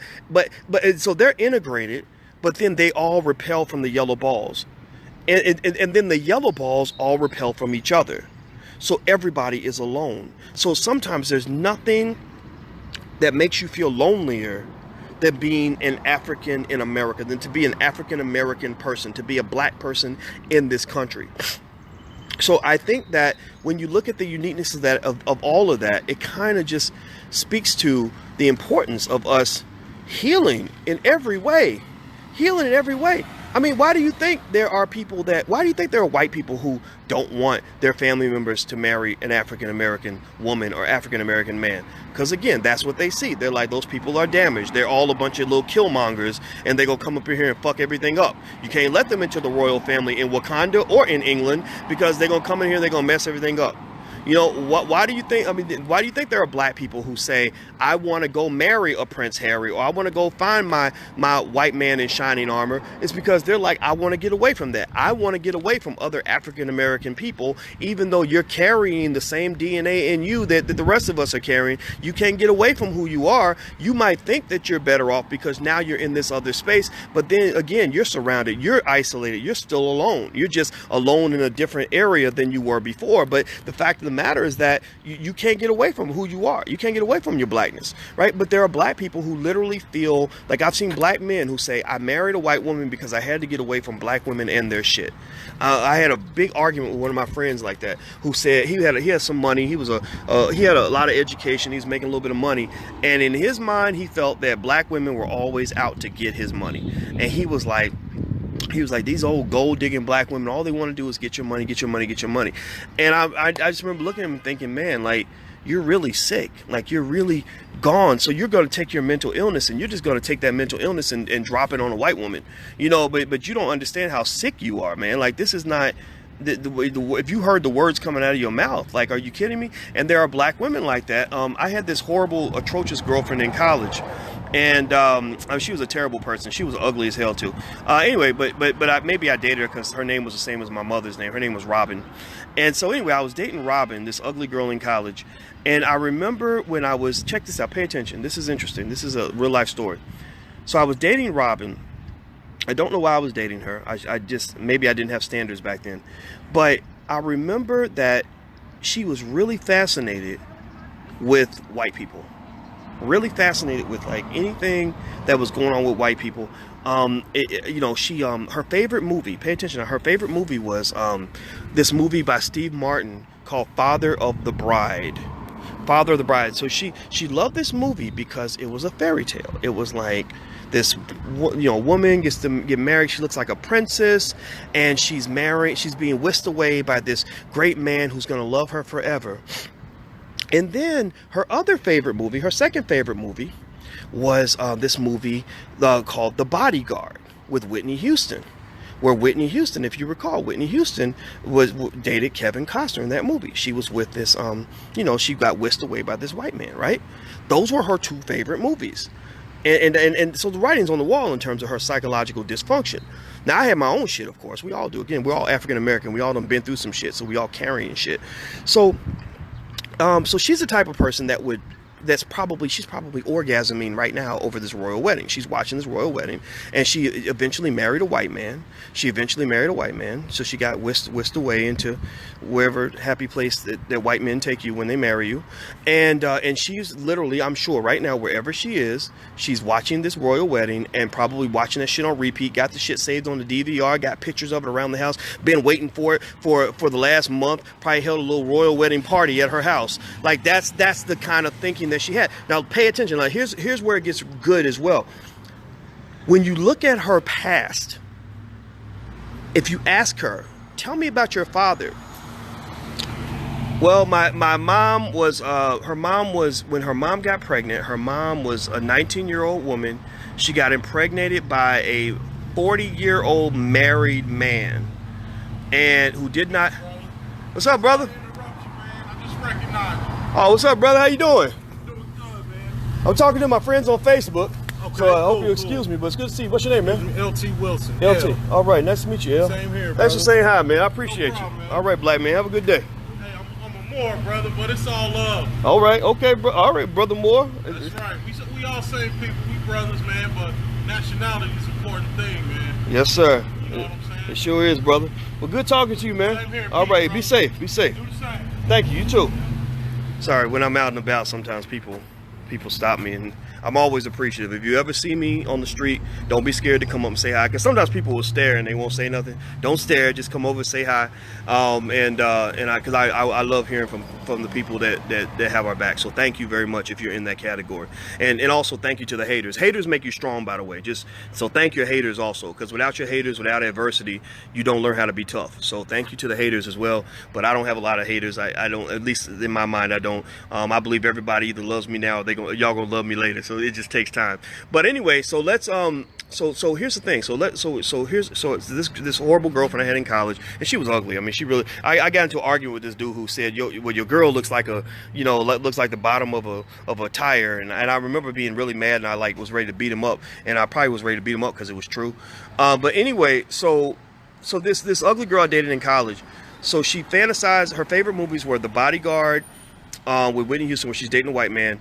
Father of the Bride, about a white family having like this beautiful magical wedding. She married a white man later on down the line. That's what someone told me about.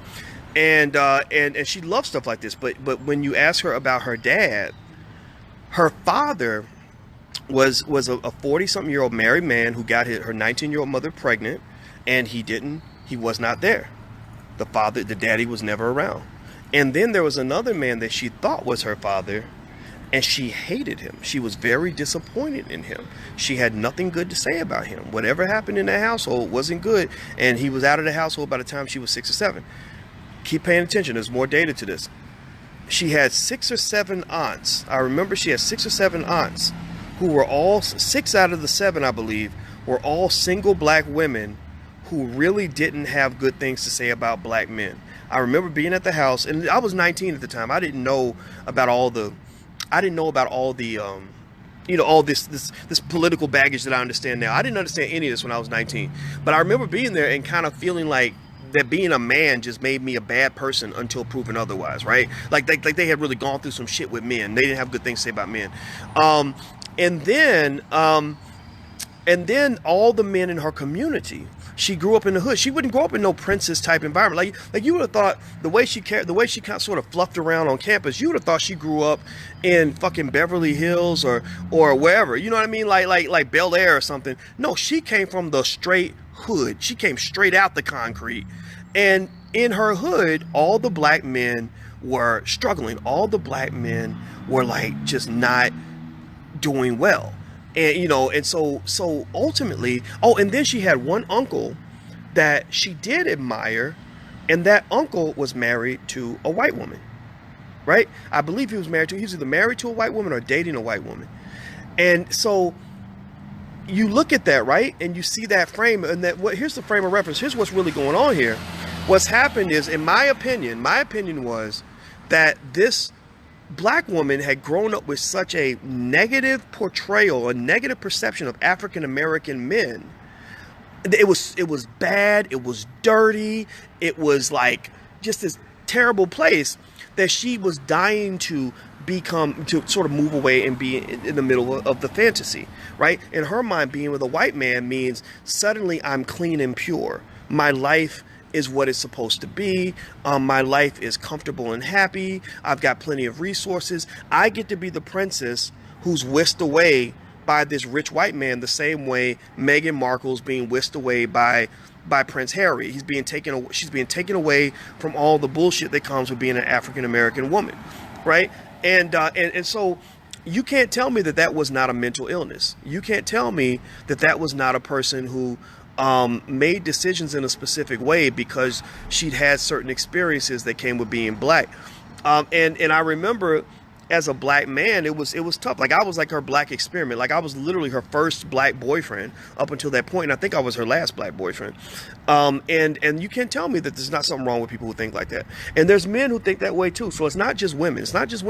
It's men too. And I think that where people tend to be the most balanced is when you've had enough of an experience with the African American community where you can see that there's a spectrum of outcomes, right? So, for example, I knew another young lady who grew up where a lot of the black males really weren't doing well. She didn't see anything good with black men, so she had a very negative perception of black men. Also, she identified as white because when she would go to school, and the black girls didn't like her. The black girls rejected her because they all knew how to dance. She didn't know how to dance. They all talked a certain way. She didn't talk like that. They all made a lot of the girls that she met were not necessarily focused on being great students. So she thought that being a good student meant I need to go hang out with the white people and the Asian people because they're the ones who want to study with me. The black girls don't want to study with me.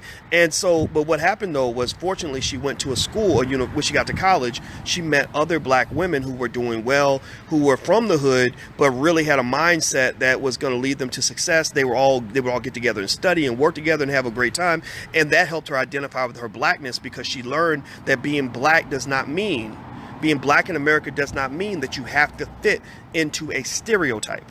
You don't have to fit into a box. You don't have to be, and that's the problem with media. That the media portrays the black man as an ignorant piece of shit thug who has to dress a certain way, have a certain number of tattoos, has to talk a certain way, has to have a sex with every woman that moves, has not take care of his kids, has to always be broke and always be struggling, just got out of jail, barely getting by, whatever. Like, to the point where, you know, when you're that black man who's like, no, I'm not barely getting by, I'm doing well. I'm not trying to be at the back of the class. I want to be at the top of the class. I'm not going to just, you know, I'm not going to try. I'm not happy that I'm not in jail. I ain't never planning on going to jail. I don't think I deserve a trophy for taking care of my goddamn kids. I'm supposed to take care of my kids, right? And so black men like that end up feeling like they're awkward. They end up feeling like they are not keeping it real. You know what I mean? Like they're not, like they don't fit in with what everybody else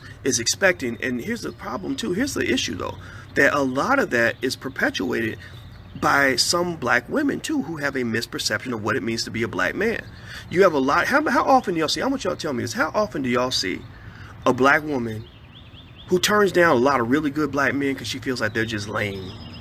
They just, oh, he's lame, he don't, you know, he ain't interesting, blah, blah, blah, blah. He ain't got no swag. And then they go date some drug dealing motherfucker who's clearly making his money illegally, you know, clearly ain't got a future, clearly ignorant as fuck, clearly doing all kinds of ratchet, ridiculous shit. But that's the man you pick.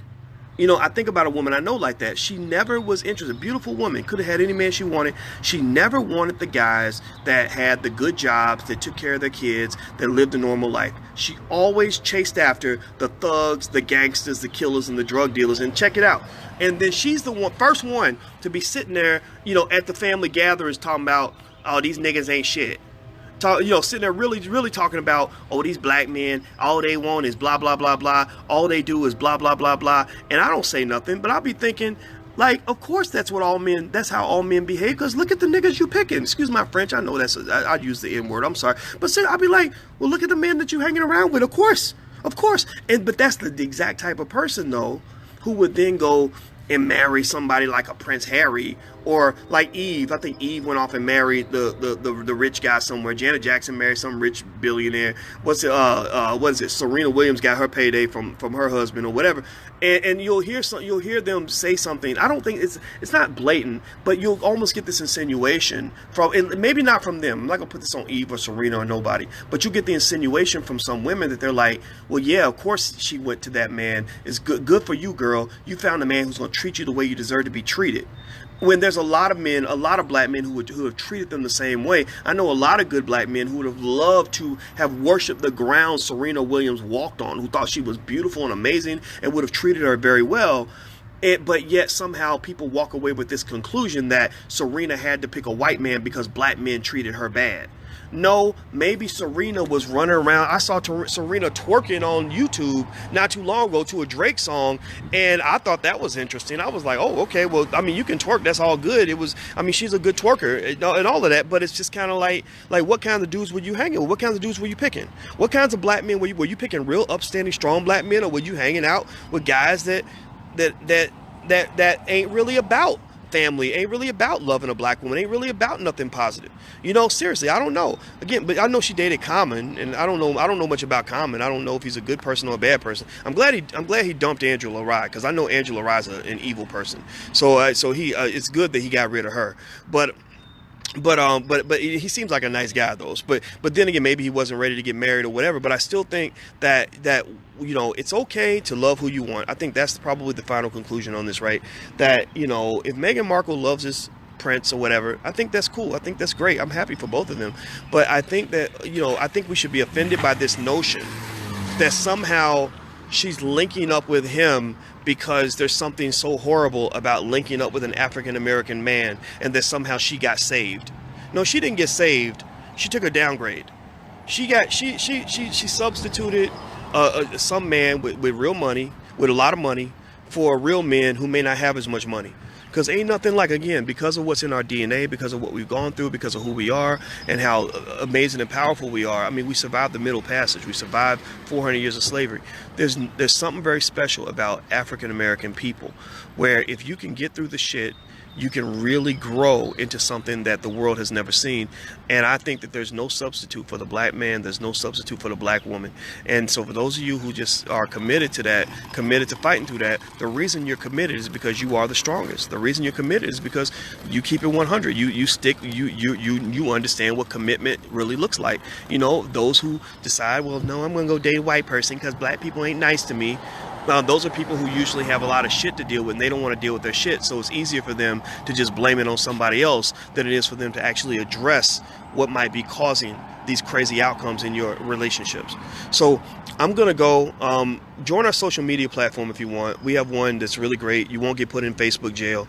It's at blaggenuf.com. This is where we do our Facebook type thing. It's blaggenuf, BLAGGENUF, BLAGGENUF.com. Somebody please type that in so other people can see it. BLAGGENUF. Also, if you want to learn how to start a business or anything like that, there's a really great class actually I did with Damon Dash, who co-created Rockefeller Records. He's the co-founder of Rockefeller. And it's called Intelligent Boss Moves. And basically in the first month it's free, and it's about 100 hours of content Dame and I put together, where Dame explains how he was actually able to get Jay-Z on the radio when nobody would sign him to a record deal. And I come in as a finance professor with 25 years of experience, and I lay down and break down you know, how to start your business and all this other stuff. And basically we're both into being bosses. We believe black people should be bosses, especially the men, because I'm gonna tell you at the end of the day, you know, when I get married, I want to be able to do a royal wedding, you know, for the black woman I marry. If I didn't have a son, but when my daughter gets married, I want my daughter to have a royal wedding, and I don't want us to feel that we got to go outside our community to be royalty. You know, you're royalty right where you at, you know. So Intelligent Boss Moves is all about being a boss. So if you're interested in being a boss and understanding it from my perspective and Dame's perspective, go to intelligentbossmoves.com. That's intelligentbossmoves.com. The first month is totally free, so you can give it a try. And it's great. I mean, Dame has insights, you know, in terms of how he built Jay-Z that you really can't get in any business school anywhere. And of course, I have my insights, because not only do I have a PhD in finance, but I also have built a company that's made millions of dollars. So we know a few things. So feel free to check it out, intelligentbossmoves.com. I'm out of here, guys. Have a good day. My phone's about to die, so it's great talking to you. Be good. Peace.